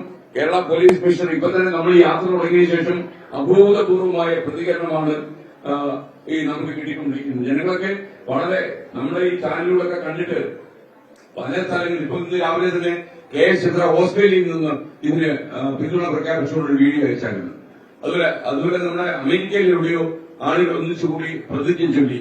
ഗൾഫ് നാടുകളിൽ അങ്ങനെ ലോകത്ത് മലയാളി സമൂഹം ചേക്കേറിയ സ്ഥലങ്ങളിലെല്ലാം അവരെ ആശങ്കപ്പെടുത്തുന്ന സാഹചര്യം കേരളത്തിലുണ്ടെന്ന് മനസ്സിലായപ്പോൾ അവരൊക്കെ ഒരേ ശബ്ദത്തിൽ വിളിച്ചു പറയുന്നു. അപ്പൊ നമ്മൾ ഒരേ ശബ്ദത്തിൽ നമ്മൾ വിളിച്ചു പറയും. എന്ത് വിളിച്ചു പറയും? Not to tax, not to violence എന്ന് നമ്മൾ വിളിച്ചു പറയും. അപ്പൊ അതിന് എന്തായാലും എന്റെ ഈ യാത്ര തുടങ്ങുമ്പോൾ ഞാൻ ചെറിയ രീതിയിലേ കേരളത്തിൽ ഉള്ളൂ എന്ന് ഉദ്ദേശിച്ചെങ്കിൽ കേരളത്തെ ഏറ്റവും ചൂഴ്ന്നു നിൽക്കുന്ന ഒരു സംഭവമായിട്ട്, ഏറ്റവും വലിയൊരു മഹാവിപത്തായിട്ട്, മഹാമാരിയായിട്ട് ഞാനിതിനെ കാണുന്നു. അതുകൊണ്ട് തന്നെയാണ് നമ്മുടെ വാർത്താ സംഘം സർവ്വശക്തിപ്പെടുത്ത് എനിക്കൊപ്പം വിജയകുമാറും അതുപോലെ കൃഷ്ണൻ ചെറിയാനും പിന്നെ 10-75 ആൾക്കാരും ഒന്നിച്ച് 39 ഡിഗ്രി ചൂടിൽ 37 ഒക്കെ നമ്മൾ കറങ്ങും. നിങ്ങൾക്കറിയാമല്ലോ, AC റൂമിലൊക്കെ ഇരുന്ന് നമ്മൾ ശീതീകരിച്ച മുറിയിലേക്ക് ഇരുന്ന് അടുത്തതായി വാർത്തകൾ എന്നൊക്കെ പറഞ്ഞുകൊണ്ടിരുന്ന നമ്മളാണിപ്പോ അണ്ണാ വേരടിച്ച് എന്നൊക്കെ പറഞ്ഞ് ഭയങ്കര സംഭവത്തിലൂടെ പോകുന്നു. അപ്പൊ നിങ്ങളെല്ലാം ഒരു മാനസികമായ തയ്യാറെടുപ്പ് വേണം, ഒരു കരുത്ത് വേണം. നമ്മുടെ നാടിനെ ഗ്രസിച്ചിരിക്കുന്ന ഈ മഹാ അപകടത്തിൽ നിന്ന് നമ്മുടെ മണ്ണിനെ സംരക്ഷിച്ച് നിർത്താനുള്ള ഒരു പ്രതിജ്ഞ കൂടി നമുക്ക് എടുക്കണം. അതിന്റെ മുമ്പ് നമ്മുടെ S വിജയകുമാർ വേറെ 1-2 രഹസ്യങ്ങൾ സൂക്ഷിച്ചു വെച്ചിട്ടുണ്ട് നിങ്ങളോട് പറയാനായിട്ട്. അപ്പൊ അത് കഴിഞ്ഞാൽ കൃഷ്ണയും ഒരു രഹസ്യം പറയും. 2 രഹസ്യം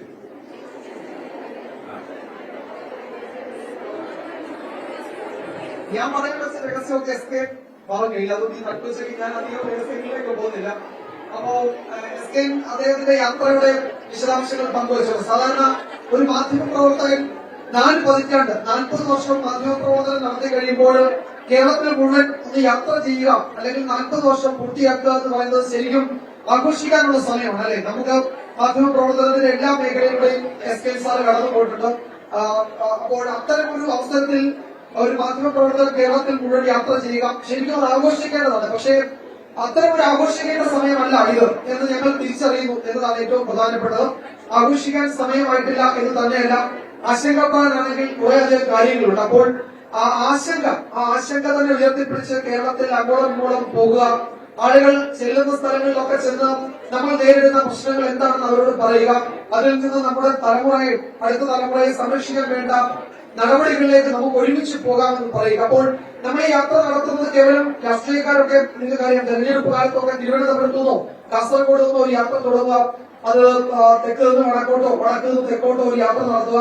ആ യാത്ര അത് അണികളെ ആവേശം കൊള്ളിക്കാനും ഇലക്ഷന് വോട്ട് കിട്ടാനും അധികാരത്തിൽ വരാനും ഒക്കെയാണ്. പക്ഷെ അങ്ങനെ ഒരു അജണ്ടയും ഇല്ലാതെ ഏതെങ്കിലും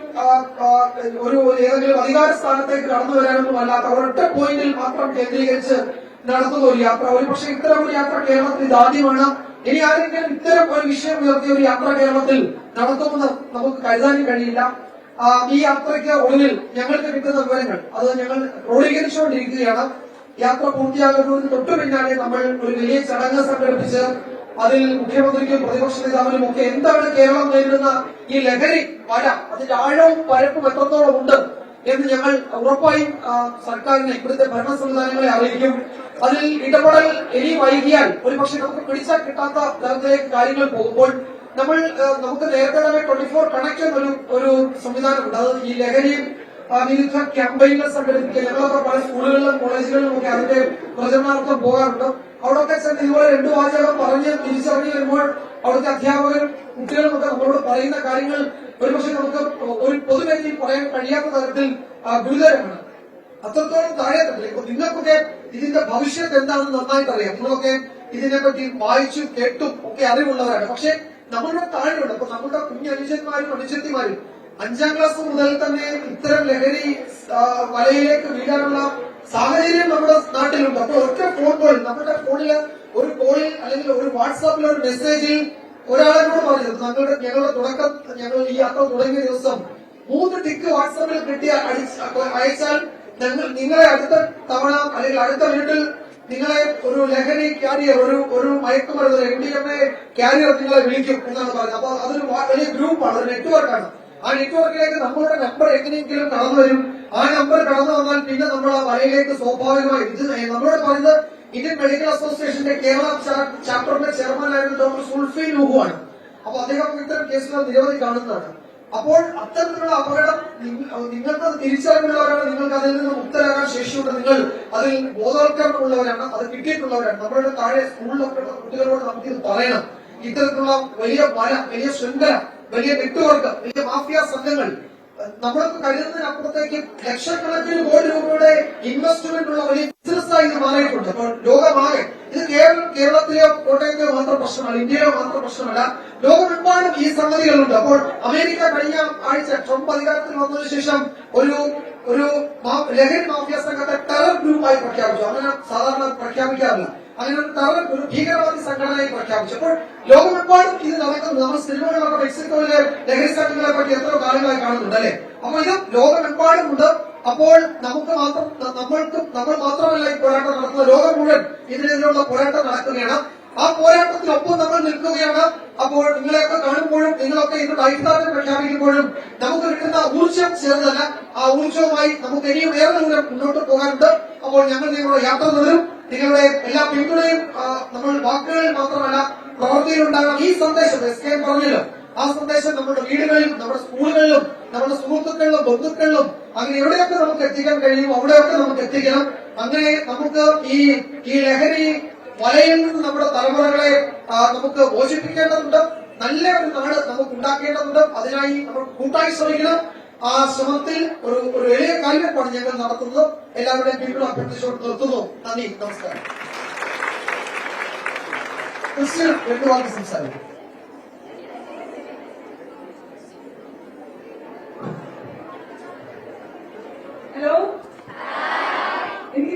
എനിക്കിപ്പം പഴയ ഒരു പരസ്യവാചകം ഓർമ്മ വരികയാണ്, why should boys have all the fun. Science, engineering, technology, ഇതിലൊക്കെ സ്റ്റെം സ്ട്രീമില് പെൺകുട്ടികൾ ഇല്ല എന്ന് പറയുന്നത് ഒരു അപവാദമാണ്. മിടുമിടുക്കികളായ കുറെ പെൺകുട്ടികളാണ് ഇവിടെ, അല്ലേ? Very good. അവിടെ ഉണ്ട്. ഞാൻ പറഞ്ഞ ഇത്രയധികം കുട്ടികളെ ഈ സ്റ്റെം സ്ട്രീമിലേക്ക് വരുന്നതിൽ വളരെ സന്തോഷമുണ്ട്. അപ്പൊ നമ്മുടെ മിടുക്കരായ ആൺകുട്ടികൾക്കും മിടുമിടുക്കികളായ പെൺകുട്ടികൾക്കും ഒരു വലിയ സല്യൂട്ട്. നിങ്ങൾ പുറത്തേക്ക് ഇറങ്ങുമ്പോ, സമൂഹത്തിലേക്ക് ഇറങ്ങുമ്പോ നമ്മുടെ ആളുകളെയൊക്കെ നല്ല രീതിയിൽ നയിക്കേണ്ടവരാണ്. അതിനുള്ള ഒരു സ്പാർക്ക് നിങ്ങളുടെ കയ്യിലുണ്ട്. ഞാൻ ഒരുപാട് കാര്യങ്ങൾ ഒന്നും പറയുന്നില്ല, ഒരൊറ്റ കാര്യം, ഞാൻ ഒരു തരത്തിലുള്ള ലഹരി ഉപയോഗിക്കാത്ത ഒരാളാണ്. അത് എത്ര തണുപ്പായാലും, സാറത് പറഞ്ഞിരുന്നു, ഞാൻ കഴിഞ്ഞ വർഷം US സ്റ്റേറ്റ് ഡിപ്പാർട്ട്മെന്റിന്റെ അതിഥിയായിട്ട് പല സംസ്ഥാനങ്ങളിൽ അമേരിക്കയിൽ ബോർഡായിട്ട് വന്നു. അത് മിൽവോക്കി എന്ന് പറയുന്ന സ്ഥലത്ത് -8 ഡിഗ്രി സെൽഷ്യസ് ആയിരുന്നു തണുപ്പെന്ന് പറയുന്നത്. നമുക്കറിയാമല്ലോ, എല്ലൊക്കെ കോച്ചുന്ന മഞ്ഞൊക്കെ ഇങ്ങനെ വാരി എറിയാവുന്ന സ്ഥലമാണ്. അപ്പൊ അവിടെയും വൈൻ, മദ്യം ഇതൊക്കെ സുലഭമായിട്ട് ലഭിക്കും. എല്ലാം കൊണ്ട് മുങ്ങി വെച്ചിട്ടുണ്ട്. വേണമെങ്കിൽ കുടിച്ചോ, ഒന്ന് ചെറുതായി ശരീരമൊക്കെ ചൂടാകട്ടെ. പക്ഷെ 6ാമത്തെ വയസ്സിൽ എന്റെ അമ്മയ്ക്ക് ഒരു വാക്ക് കൊടുത്തിട്ടുണ്ടായിരുന്നു, ഒരിക്കലും ലഹരി ഉപയോഗിക്കില്ല. അതുകൊണ്ട് വൈൻ പോലും അന്നും ഇന്നും ഇനി മരിക്കുന്നത് വരെ ഉപയോഗിക്കില്ല എന്ന് പ്രതിജ്ഞയുണ്ട്. അപ്പോ എന്റെ അനുഭവം അതാണ്. അതുകൊണ്ട് എനിക്ക് ബോധത്തോടുകൂടെ കാര്യങ്ങൾ ചെയ്യാൻ പറ്റും. നമ്മൾ വളരെ ബോധത്തോടുകൂടി ഒരാളോട് സംസാരിച്ചിരിക്കുമ്പോൾ നിങ്ങളുടെ കൂട്ടുകാരനോ കൂട്ടുകാരിയോ ഒരു ബോധവും ഇല്ലാതെ നിങ്ങൾ പറഞ്ഞാൽ ഇഷ്ടപ്പെടുവോ? ഇല്ല. അതുപോലെ ഈ ലഹരി ഉപയോഗിച്ച് ആരെങ്കിലും നോർമലായിട്ട് നിങ്ങൾ കണ്ടിട്ടുണ്ടോ? ഇല്ല. എന്തിനാ അങ്ങനെ? ഒരു വീഡിയോ എടുത്ത് നോക്കി അവർക്ക് തന്നെ എന്താ പറയുക, ഉളുപ്പ് വന്നിട്ട് അവര് തന്നെ ഇല്ലാതാകുന്ന അവസ്ഥ വരും, അല്ലേ? അപ്പൊ നമുക്ക് ആ ലഹരി വേണ്ട എന്ന് പറഞ്ഞുകൊണ്ട് താങ്ക് യു സോ മച്ച്. അപ്പൊ നിങ്ങൾക്ക് നമ്മുടെ SKN സാറിനോട് ചോദ്യങ്ങളൊക്കെ ചോദിക്കാം. മനസ്സിൽ എന്തെങ്കിലുമൊക്കെ ഉണ്ടെങ്കിൽ ചോദിക്കാനുള്ള സമയമാണ്. I'm preparing for NEET UG examinations 2025. എന്റെ ചോദ്യം, ഇപ്പം ഇന്ത്യയിൽ തന്നെ നമ്മൾ എടുത്തു പറഞ്ഞാൽ കേരളത്തിൽ തന്നെ കുട്ടികൾ ഉൾപ്പെടെ പ്രായഭേദമന്യുള്ള മനുഷ്യർക്കിടയിലെ അനധികൃത ലഹരി ഉപയോഗത്തിന്റെ വർധനവ് നമുക്ക് നല്ലപോലെ കാണാം. ഇതില് ഇന്ത്യൻ നിയമവ്യവസ്ഥയുടെ പങ്ക് വലുതാണെന്ന് ഞാൻ വിശ്വസിക്കുന്നു.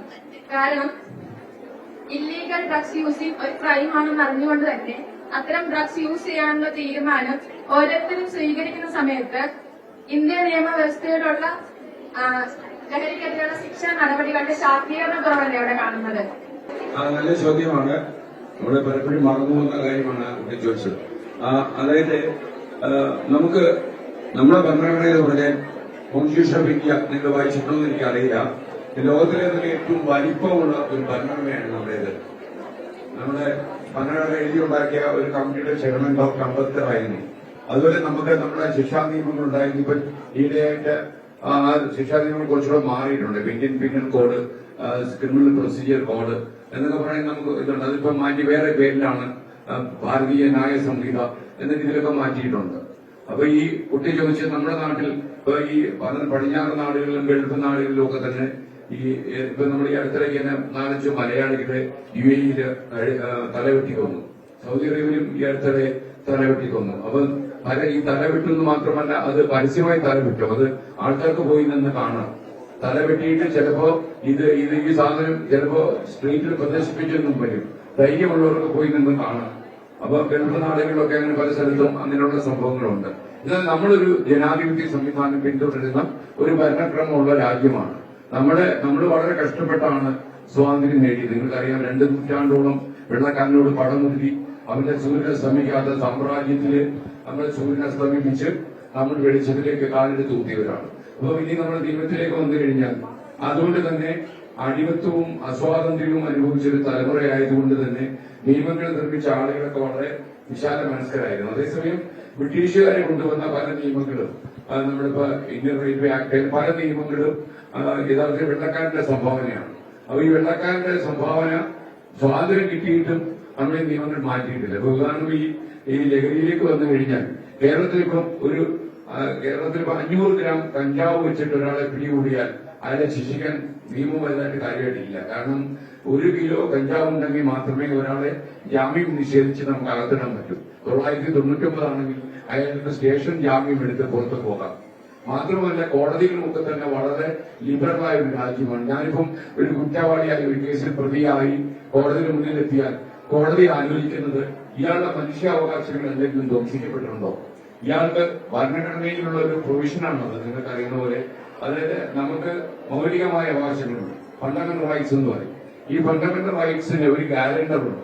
അതായത് നമുക്കുള്ള ഒരു അവകാശം ആരെങ്കിലും ലംഘിക്കുകയാണെങ്കിൽ ആ അവകാശം സംരക്ഷിച്ചു നിർത്താൻ ഹൈക്കോടതിയും സുപ്രീം കോടതിയുള്ളൂ. നിങ്ങൾക്ക് ഏതെങ്കിലും ഒരു റൈറ്റ് ഗവൺമെന്റ് ആയാലും ആര് നിഷേധിച്ചാലും നിങ്ങൾക്ക് കോടതിയിൽ പോയി ആ റൈറ്റ് എക്സിക്യൂട്ട് ചെയ്ത് വാങ്ങണം. അതാണ് ഗ്യാരണ്ടർ ഓഫ് ഫണ്ടമെന്റൽ റൈറ്റ്സ് എന്ന് പറയുന്നത് കോടതിയാണ്, ഹൈക്കോടതിയും സുപ്രീം കോടതിയുമാണ്. അതുകൊണ്ട് തന്നെ കോടതികൾ ഇതിനകത്ത് കുറച്ച് ലിബറലാണ്. അപ്പൊ എന്നാൽ സിറ്റുവേഷൻ മാറി. നമ്മൾ ഒരുപാട് സ്വാതന്ത്ര്യം നമ്മുടെ ആളുകൾക്ക് കൊടുത്തു. നമുക്ക് ഹ്യൂമൻ റൈറ്റ്സ് വയലേഷൻ ഉണ്ടെങ്കിൽ നമുക്ക് പെട്ടെന്ന് ഇത്തരം ഏജൻസികളെ സമീപിക്കാനുള്ള അവസ്ഥയുണ്ട്. പക്ഷേ ഇതിന്റെ മറവിലാണ് ഈ നമ്മൾ ഇപ്പൊ നിങ്ങൾ പാലക്കാട് ഒരാള് 3 പേരെ കൊലപ്പെടുത്തിയില്ലേ, അദ്ദേഹത്തിന് നല്ലൊരു പേരായിരുന്നു. എന്തായിരുന്നു ഇയാളുടെ പേര്? ചെന്താമരൻ. എന്റെ പേര് കേട്ട് കഴിഞ്ഞാൽ നല്ല രസമാണ്. യഥാർത്ഥത്തില് കോടതി അയാൾക്ക് ജാമ്യം കൊടുത്തിരുന്നു. ജാമ്യം കൊടുത്തത് മാത്രമല്ല, അയാളോട് കോടതി ജാമ്യം കൊടുത്തപ്പോൾ കർശനമായ ചില ജാമ്യ വ്യവസ്ഥകൾ അതിൽ ഉൾപ്പെടുത്തിയിരുന്നു. അതിലൊന്ന് ഈ പാലക്കാട് ഈ നെന്മാറ എന്ന് പറയുന്ന സ്ഥലത്ത് ഈ നെന്മാറ പോലീസ് സ്റ്റേഷന്റെ പരിധിയിൽ ഈ ചെന്താമര പ്രവേശിക്കാൻ പാടില്ല എന്ന് കോടതി പറഞ്ഞു. എന്നാൽ ഈ ചെന്താമര ഓൾറെഡി 2 പേരെ കൊലപ്പെടുത്തിയിട്ടാണ് ജയിലിലേക്ക് പോയത്. അപ്പൊ അയാൾക്ക് ജാമ്യം കൊടുത്തപ്പോ ഇയാൾ വന്ന് ഈ പോലീസ് സ്റ്റേഷന്റെ കീഴിൽ തന്നെ താമസിച്ചു 1 മാസം താമസിച്ചപ്പോഴും ആരും പോലീസ് സ്റ്റേഷന്റെ ശ്രദ്ധയിൽപ്പെടുത്തിയതുമില്ല, പോലീസുകാരത് വലിയ പ്രാധാന്യം കൊടുത്തുമില്ല. അതുകൊണ്ട് തന്നെ 3 മനുഷ്യജീവനുകൾ കൂടി അയാളെടുത്തു. 3 പേരെ അതിഭീകരമായി അയാൾ കൊലപ്പെടുത്തി. അപ്പോൾ ഈ ജാമ്യം കൊടുത്ത കോടതിക്കൊക്കെ തന്നെ ധാർമ്മികമായി വിഷമമുണ്ടായിട്ടുണ്ടാകും. കാര്യം ഈ കൊടുത്ത ജാമ്യം കൊണ്ടാണല്ലോ ഇയാൾ പുറത്തിറങ്ങി അവിടെ പോയി താമസിച്ച് 3 പേരെ തട്ടിയത്. അപ്പൊ ഇനിയും ഇയാൾക്ക് ചിലപ്പോൾ ജാമ്യം കൊടുത്താൽ ഇയാൾ ഈ നാട്ടിൽ വന്ന് താമസിക്കുമെന്നുള്ള സംശയമൊക്കെ എനിക്കുണ്ട്. അപ്പം കോടതിയും അതുപോലെ നമ്മുടെ സർക്കാരും ഏജൻസികളും എല്ലാം തന്നെ നിയമങ്ങൾ പ്രോപ്പറായിട്ട് എക്സിക്യൂട്ട് ചെയ്യണം. അതുപോലെ തന്നെ മറ്റൊരു കാര്യം കൂടി, നിങ്ങൾ കുറച്ചുപേരെങ്കിലും കണ്ടു കാണും. ഈ യാത്ര തിരുവനന്തപുരത്ത് ആരംഭിക്കുന്നതിന് മുമ്പ് മുഖ്യമന്ത്രി പിണറായി വിജയനുമായി ഞാൻ നടത്തിയ ഒരു അഭിമുഖം തത്സമയം 24 പ്രക്ഷേപണം ചെയ്തിരുന്നു. അപ്പൊ ഈ അഭിമുഖത്തിൽ അദ്ദേഹം പറഞ്ഞിട്ടുണ്ട്, ഞാൻ അതിലൂടെ പറഞ്ഞു, നമ്മൾ ഇന്നിരിക്കുന്ന നിയമങ്ങൾ കൊണ്ട് നമുക്കിതിനെ നേരിടാൻ കഴിയുമോ എന്ന് അദ്ദേഹത്തോട് ഈ കുട്ടിയെ ചോദിച്ചു. അപ്പൊ അദ്ദേഹം പറഞ്ഞു, തീർച്ചയായിട്ടും ഇന്നത്തെ നിയമങ്ങളിൽ ദൗർബല്യമുണ്ട്. ആ ദൗർബല്യങ്ങൾ മാറ്റി പുതിയ നിയമങ്ങൾ വരും. കാര്യം നമുക്ക് നമ്മുടെ കുട്ടികൾ, നമ്മുടെ കുരുന്നുകൾ ഇങ്ങനെ പാഴായി പോകുന്നു, നമ്മുടെ കുരുന്നുകൾ ഇല്ലാതായി പോകുന്നു. നാളെ കേരളത്തിന്റെ അഭിമാനം എന്ന് പറയുന്നത്, നമ്മുടെ ശക്തി എന്ന് പറയുന്നത് കുട്ടികളാണ്. അതുകൊണ്ട് തന്നെ കുട്ടികളെ സംരക്ഷിച്ചു നിർത്താൻ നമുക്ക് നല്ല നിയമങ്ങൾ വേണം, കാലാനുസൃതമായി പരിഷ്കരിക്കപ്പെട്ട നിയമങ്ങൾ വേണം. അതുകൊണ്ടാണ് ഭരണഘടന ഭേദഗതി ചെയ്യുന്ന ഓരോ കാലത്തും. അപ്പൊ നിയമങ്ങൾ മാറും, നിങ്ങൾ വിശ്വസിച്ചോളാം. കുട്ടികൾ ചോദിച്ചതൊക്കെ കറക്റ്റ് കാര്യമാണ്. നിയമങ്ങൾ മാറും, നിയമത്തിന്റെ കർക്കശമായ ഒരു നീരാളിപ്പിടുത്തം ഉണ്ടാകും. നിങ്ങൾക്ക് അറിയേണ്ട ഒരു കാര്യം, നമ്മൾ ഡിജിറ്റൽ ലോകത്താണ് ജീവിക്കുന്നത്. എല്ലാത്തിനും തെളിവുണ്ട്.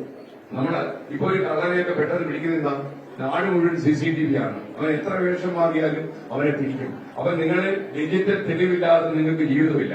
അപ്പൊ ഡിജിറ്റൽ തെളിവുണ്ടെങ്കിൽ കോടതി ശിക്ഷ ഉറക്കും. അപ്പൊ അതുകൊണ്ട് നമ്മൾ നിയമങ്ങളുടെ ദൗർബല്യം ഇല്ലാതാകുമെന്ന് പ്രതീക്ഷിക്കാം. അതോടൊപ്പം നിങ്ങൾ നിങ്ങളുടെ ജോലി ചെയ്യാം. Okay, thank you. സാർ, എന്റെ പേര് അഭിരാം. ഞാൻ ഈ PG പഠിപ്പിക്കുകയാണ്. അഭിരാം. അപ്പൊ ഞാനത് ചോദിക്കാൻ പോകുന്നത് വെച്ചാൽ 2K കിഡ്സിനാണ് ഇപ്പൊ ലഹരിയുടെയും അല്ലെങ്കിൽ എല്ലാ തരത്തിലുള്ള ഇടപാടുകളല്ല അക്രമങ്ങളും 2K കിഡ്സിലേക്ക് മാത്രം കേന്ദ്രീകരിച്ചുകൊണ്ടിരിക്കുകയാണ്. അതെങ്കിലും മറ്റു തലമുറകളും ഇതിൽ ഇൻവോൾവ് ആകാനുണ്ടെങ്കിൽ കൂടെ ഞങ്ങൾക്കാണ് അല്ലെങ്കിൽ തലമുറക്കാണ് ഇത് പേരുദോഷം പദ്ധതിക്കൊണ്ടിരിക്കുന്നത്. അപ്പൊ ഇതില് ഞങ്ങളുടെ തെറ്റാണോ അത് ഞങ്ങൾ വളർത്തുന്ന സമൂഹത്തിന്റെ തെറ്റാണോ? അതിതൊന്നുമല്ല, പോലീസ് എക്സൈസും കറക്റ്റായിട്ട് പ്രവർത്തിക്കാത്തതുകൊണ്ടാണ് ഇങ്ങനെ ഒരു സംഭവം ഇങ്ങനെ കൂടുതലായിട്ട് പെരുകൊണ്ടിരിക്കുന്നത്. ഞാന് ഒരു കൂളിംഗ് ഗ്ലാസ് ഒക്കെ വെച്ച് നോക്കിയോടെ എങ്ങനെയുണ്ട്, കൊള്ളാമോ? വെളിയും പറയണ്ട. അതായത് നമ്മുടെ നാട്ടിലെ ഒരു പ്രശ്നം എന്താണെന്ന് വെച്ച് കഴിഞ്ഞാൽ, നമ്മുടെ നഗരങ്ങളും നാട്ടുമ്പുറങ്ങളൊന്നും പ്ലാൻഡായിട്ട് ആസൂത്രിതമായിട്ട് ഉണ്ടാക്കിയതല്ല. കേരളത്തിലെ മഹാനഗരങ്ങളൊന്നും നമ്മൾ പ്ലാൻ ചെയ്തുണ്ടാക്കിയതല്ല. അതുപോലെ ഡൽഹി ഒരു പ്ലാൻ സിറ്റിയാണ്. അതുകൊണ്ട് ഇവിടെ പോസ്റ്റ് ഓഫീസ് വേണം, ഇവിടെ പോലീസ് സ്റ്റേഷൻ വേണം, ഇവിടെ ഒരു ചായക്കട വേണം എന്നൊക്കെ പ്ലാൻ ചെയ്ത് ഒരു കെട്ടിടം ഉണ്ടാക്കുന്ന ഡിസൈൻ വരച്ചുണ്ടാക്കുന്ന പോലെയാണ് ഡൽഹി എന്ന് പറയുന്ന മഹാനഗരം ഉണ്ടാക്കിയത്. പക്ഷെ നമ്മുടെ കേരളത്തിലൊന്നും അങ്ങനെയല്ല. ഇദ്ദേഹം പറഞ്ഞത് അതുമായിട്ടുള്ള ബന്ധം എന്താണെന്ന് ചോദിച്ചു കഴിഞ്ഞാൽ, നമ്മള് കോവിഡ് വന്നു. നമ്മുടെ ചരിത്രം രണ്ടായി വെട്ടിമുറിച്ച ഒരു സംഭവമാണ് ഈ കോവിഡ് എന്ന് പറയുന്നത്. കോവിഡിന് മുമ്പും കോവിഡിന് പിമ്പും. അപ്പൊ ഈ കോവിഡിന് പിമ്പും എന്ന് പറയുന്നത് അതിന്റെ ഏറ്റവും വലിയൊരു പ്രശ്നം എന്താണെന്ന് വെച്ചാൽ കോവിഡ് കഴിഞ്ഞപ്പോൾ നമ്മൾ ഒരുപാട് ടെക്നോളജിയോട് അടുക്കാൻ തുടങ്ങി. നിങ്ങൾക്കറിയുന്ന പോലെ ഈ കഴിഞ്ഞ 10 കൊല്ലം ലോകത്തുണ്ടായ മാറ്റങ്ങൾ ഒരുപക്ഷെ ഇത്രയും കാലം ഉണ്ടായ മാറ്റങ്ങളെക്കാളും വലുതാണ്. നമ്മള് ഇപ്പൊ നിങ്ങൾക്കറിയാം ഈ സാറ്റലൈറ്റ് ഫൈബർ വന്നു കഴിഞ്ഞു. ഇപ്പൊ ഈ നമ്മുടെ അമേരിക്കയിലെ ആരായിരുന്നു ഇലോൺ മസ്ക് അദ്ദേഹം ഒരു സാറ്റലൈറ്റ് ഫൈബർ കൊണ്ടുവരികയാണ്. നിങ്ങൾക്ക് യഥാർത്ഥത്തിൽ ഒരു 30 സെക്കൻഡും 40 സെക്കൻഡും കൊണ്ടൊക്കെ ഒരു സിനിമ ഡൗൺലോഡ് ചെയ്യാൻ പറ്റുന്ന രീതിയിലുള്ള മാറ്റങ്ങൾ വരികയാണ്. അപ്പൊ ഉപഗ്രഹത്തിലിരുന്നൊക്കെ ആളുകൾ നമ്മളെ നിരീക്ഷിക്കുന്നു. ഇലോൺ മസ്ക് എന്ന് പറയുന്ന മനുഷ്യന് അപാരമായ കഥയുള്ള ഒരാളാണ്. ഇപ്പം നമ്മൾ അമേരിക്കൻ ഡൊണാൾഡ് ട്രംപിന്റെ ഉപദേഷ്ടാവാണ് അദ്ദേഹം. അപ്പോ അദ്ദേഹം വിചാരിക്കുന്നത് കുറെ കാലം കഴിയുമ്പോൾ എന്തെങ്കിലും അണുയുദ്ധം എന്തെങ്കിലും ഉണ്ടായിട്ട് മനുഷ്യന് മുഴുവൻ മരിച്ചുപോയി കഴിഞ്ഞാൽ ഒരു 10 ലക്ഷം ആൾക്കാർ ഭാഗ്യം കാണണമെന്ന് കരുതി ഈ 10 ലക്ഷം പേര് വേറെ ഏതെങ്കിലും മറു ലോകത്തുകൊണ്ട് താമസിക്കുന്നതിനെ കുറിച്ചാണ് അദ്ദേഹം ആലോചിക്കുന്നത്. അത്രയും വലിയ കക്ഷിയാണ് അദ്ദേഹം. അപ്പൊ ഈ ഒരു ശാസ്ത്രീയമായ അന്വേഷണം നടക്കുന്നുണ്ടെങ്കിലും ഈ കോവിഡ് കാലം കഴിഞ്ഞപ്പോൾ നമ്മൾ സ്മാർട്ട് ഫോൺ എല്ലാവർക്കും വാങ്ങിക്കൊടുത്തു. പക്ഷേ അമേരിക്കയിലെ മറ്റുള്ള സ്ഥലങ്ങളിലൊക്കെ ഈ 2K കിഡ്സിനൊക്കെ സ്മാർട്ട് ഫോൺ കൊടുത്തപ്പോ അതിലെ ഒരുപാട് സൈറ്റുകൾ ബ്ലോക്ക് ചെയ്തു. നമുക്ക് ഈ അശ്ലീലം വരുന്ന സൈറ്റുകളെല്ലാം ബ്ലോക്ക് ചെയ്തിട്ടാണ് കുട്ടികൾ കൊടുത്തത്. നമ്മൾ കടയിൽ പോയി ഒരു സാധനം വാങ്ങി ചേട്ടാ മോനെ ഇത് വെച്ചോടാ, എന്നിട്ട് നീ മുറിക്കകത്തോട്ട് എടുത്ത് അത് വളർത്ത് മൊത്തം എടുത്ത് കണ്ടോളാൻ പറഞ്ഞു. ആ മൊത്തം എടുത്ത് കണ്ടു. പിന്നെ നിങ്ങൾ ഒരിക്കലും ധരിക്കരുത് ഈ MDMA കേരളത്തിൽ വ്യാപിച്ചിട്ടുള്ളത് 2K കിഡ്സിൽ മാത്രമാണെന്ന്. ഒരുപാട് ചെറുപ്പക്കാർ അത് നിങ്ങൾക്ക് ശരിക്കും ഇങ്ങനെയുള്ള ആളുകളെ കണ്ടാൽ തന്നെ മനസ്സിലാകും. അവരെന്തോ അവരൊരു കോൺസെൻട്രേഷൻ ഇല്ലാത്ത തല ഇങ്ങനെ ചലിപ്പിക്കും. അതുപോലെ അവര് വായിൽ കടക്കൊഴിച്ച് അതിൽ പല്ല് ഞറുന്നതൊക്കെ ഇതിന്റെ ഒരു സ്വഭാവമാണ്. പല്ലിനെന്തോ ഒരു കുഴപ്പമുള്ള ഞറവിക്കൊണ്ടിരിക്കും. അപ്പൊ ഇതൊക്കെ ചെയ്യുന്ന ഇത് ചെറുപ്പക്കാരുണ്ട്. താങ്കൾ ധൈര്യമായിട്ട് വിശ്വസിച്ചുള്ളൂ. കുട്ടികളാകുമ്പോൾ അവരെ സ്വാധീനിക്കാൻ വളരെ എളുപ്പമാണ്. ചെറിയ കുട്ടികളുടെ മിഠായി കഴിച്ചോളാൻ പറഞ്ഞാൽ പെട്ടെന്ന് കഴിക്കും. മാത്രമല്ല പെൺകുട്ടികൾ തന്നെ വളരെ ശ്രദ്ധിക്കേണ്ട ഒരു സമയമാണ്. പെൺകുട്ടികളെ സ്വാധീനിച്ചിട്ട് പെൺകുട്ടികളെ വേറെ രീതിയിൽ ഉപയോഗിക്കാൻ പറ്റുന്നതിൽ ഉപയോഗിച്ചതിന് ശേഷം ഇതിന്റെ ദൃശ്യങ്ങളൊക്കെ എടുത്ത് ഷൂട്ട് ചെയ്തിട്ട് അവരെ സോഷ്യൽ മീഡിയയിൽ പ്രചരിപ്പിക്കുമെന്ന് മാതാപിതാക്കളെ ഭീഷണിപ്പെടുത്തും. ഞങ്ങളുടെ പേരിൽ കേസ് കൊടുത്തു കഴിഞ്ഞാൽ ഞങ്ങൾ സോഷ്യൽ മീഡിയയിൽ പ്രചരിപ്പിക്കും. ചിലപ്പോൾ നമുക്ക് ചില കാരണങ്ങളില്ലാതെ ചില ആത്മഹത്യകൾ ഉണ്ടാകില്ലേ, അതിന്റെയൊക്കെ കാരണം തന്നെയാണ്. അപ്പൊ താങ്കൾ ധൈര്യമായിട്ട് വിശ്വസിച്ചുള്ളൂ. കുട്ടികൾക്ക് കുറച്ചുകൂടി ഇപ്പം സ്വാധീനിക്കാവുന്നതായതുകൊണ്ട് ക്യാച്ച് ദം യങ് എന്നുള്ള തീയതി വെച്ച് കുഞ്ഞുങ്ങളെ പിടിക്കുന്നു, കുരുന്നുകളെ പിടിക്കുന്നു. പ്രായമുള്ള ആളുകളും ഇതിന് അഡിക്റ്റാണ്. ഇതിന്റെ ഒരു നമ്പറും ശാസ്ത്രീയമായി പറയാൻ നമുക്കാവില്ല. അങ്ങനെ ഒരു പഠനം കേരളത്തിൽ നടന്നിട്ടില്ല. നമുക്ക് പക്ഷേ പഠനം നടത്താനുള്ള സമയം ഇനി ആരും ഇതിനകത്ത് മൂക്കുത്തി വീഴരുത്. അതിനുവേണ്ടിയുള്ള ഒരു തട നമുക്ക് കിട്ടണം, ഒരു പെറ്റ. Thank you. നമ്മുടെ സമയം കുറവുള്ളത് കൊണ്ടാണ്, അല്ലെങ്കിൽ നിങ്ങളോട് കുറെ നേരം സംസാരിച്ചു നിൽക്കാനൊക്കെ നമുക്കൊക്കെ ഇഷ്ടമാണ്. പക്ഷേ വേറെ അവസരത്തിൽ സൈലത്തിലെ സ്റ്റുഡൻസ് അല്ലേ, നമ്മുടെ കൂട്ടത്തിൽ ഒരു കമ്പനി തന്നെയായിരുന്നു. അപ്പൊ അതുകൊണ്ട് നമുക്ക് വേറെ അവസരത്തിൽ വന്നിട്ട് നിങ്ങളോട് വിശദമായിട്ടൊക്കെ സംസാരിക്കാം. അപ്പോഴേക്കും ഓരോ ആളും ഒരു 10 MDMAയിലേക്ക് വീഴാൻ സാധ്യതയുള്ള കുട്ടികളെ രക്ഷപ്പെടുത്തിയിട്ടുണ്ട് എന്നുള്ളൊരു പ്ലക്കാർഡുമായിട്ട് വേണം നിങ്ങൾ എന്നെ നേരിടാൻ. സമ്മതിച്ചോ? സമ്മതിച്ചോ? സമ്മതിച്ചോ? അപ്പൊ നമുക്ക് SP വിജയകുമാർ നിങ്ങളുടെ അടുത്തൊരു പ്രതിജ്ഞ അദ്ദേഹം ചൊല്ലും. ആ പ്രതിജ്ഞ നിങ്ങൾ ഏറ്റു ചൊല്ലുക. കൈയൊക്കെ നെഞ്ചിൽ വെച്ച് ചോരകിനി ആത്മാർത്ഥതയിൽ നിങ്ങളത് ചൊല്ലുക. ഇതിൽ നിന്ന് ഒരക്ഷരം പോലും പിന്നീട് നിങ്ങൾ വിലയിരിക്കാൻ പാടില്ല. ലഹരി വിരുദ്ധ പ്രതിജ്ഞ ചൊല്ലാൻ നമുക്കല്ലേ? അപ്പം ഏറ്റു ചൊല്ലുക എല്ലാവരും.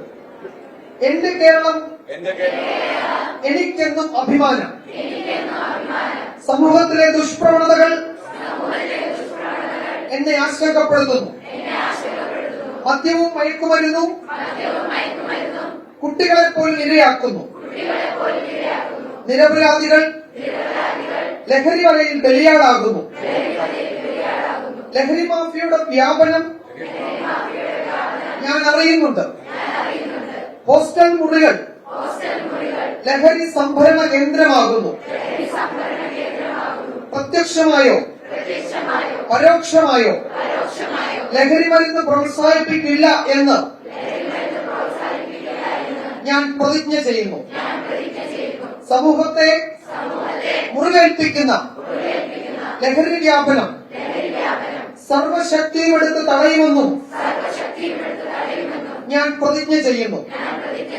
പ്രതിജ്ഞ പ്രതിജ്ഞ പ്രതിജ്ഞ.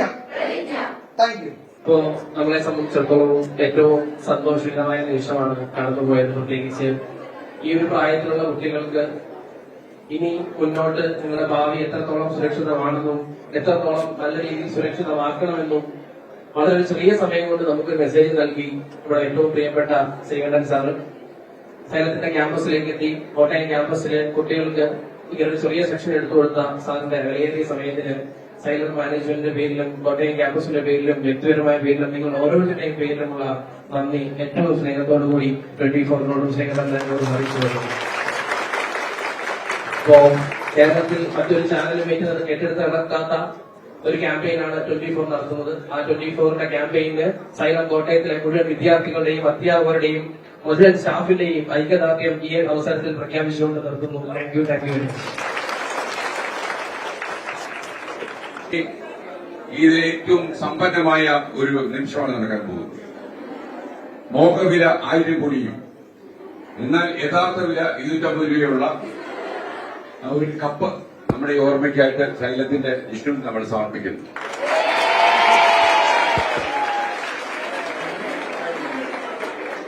ഇനി നിങ്ങൾക്ക് ഒരു ഐക്യം ഉണ്ടോ എന്നുള്ളൊരു ചെറിയ ടെസ്റ്റായിട്ട് ആരും ബോധം കെട്ട് വീട്ടില്ല.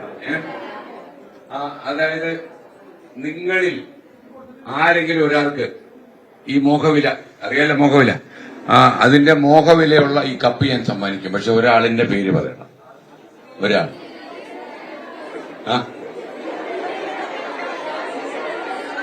പറഞ്ഞോ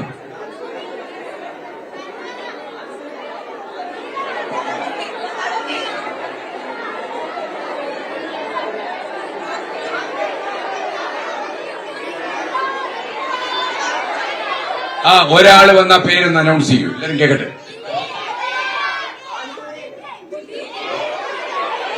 ഒരു പേര് ഒരാൾ വന്ന് അനൗൺസ് ചെയ്യും.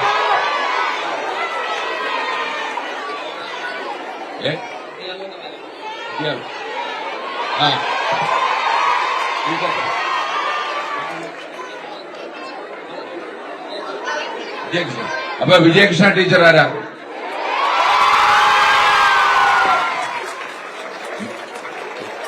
ഗിറ്റേറിന്റെ പേരാണോ പറഞ്ഞേ? അപ്പൊ നിങ്ങൾ അടുത്ത ഇലക്ഷൻ നിൽക്കണം കേട്ടോ.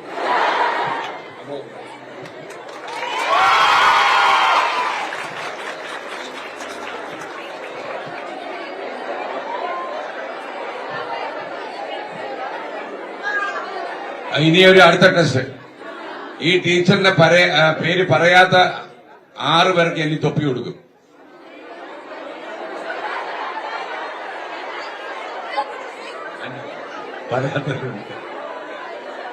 പറയാത്തൊരു വന്ന്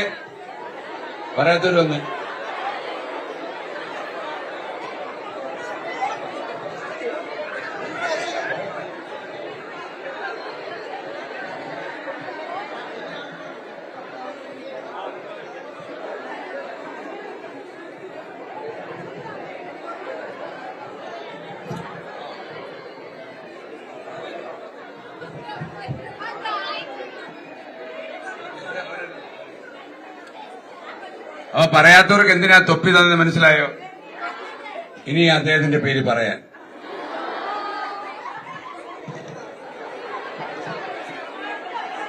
അപ്പൊ ഇനി നിങ്ങൾക്ക് സ്വാർത്ഥതയുണ്ടോ എന്ന് ടെസ്റ്റ് ചെയ്യണം. ഞാൻ ഈ ടീഷർട്ട് നിങ്ങൾക്കിടയിലേക്ക് എറിയും. ഒരു ബഹളവും ഇല്ലാതെ നിങ്ങൾ ചാടി പിടിക്കണം. ബഹളം വെച്ചാൽ നിങ്ങൾ പരാജയപ്പെടും. ഓക്കെ, റെഡി ആയിരുന്നുള്ളൂ. സൈലൻസ്. 1, 2, 3.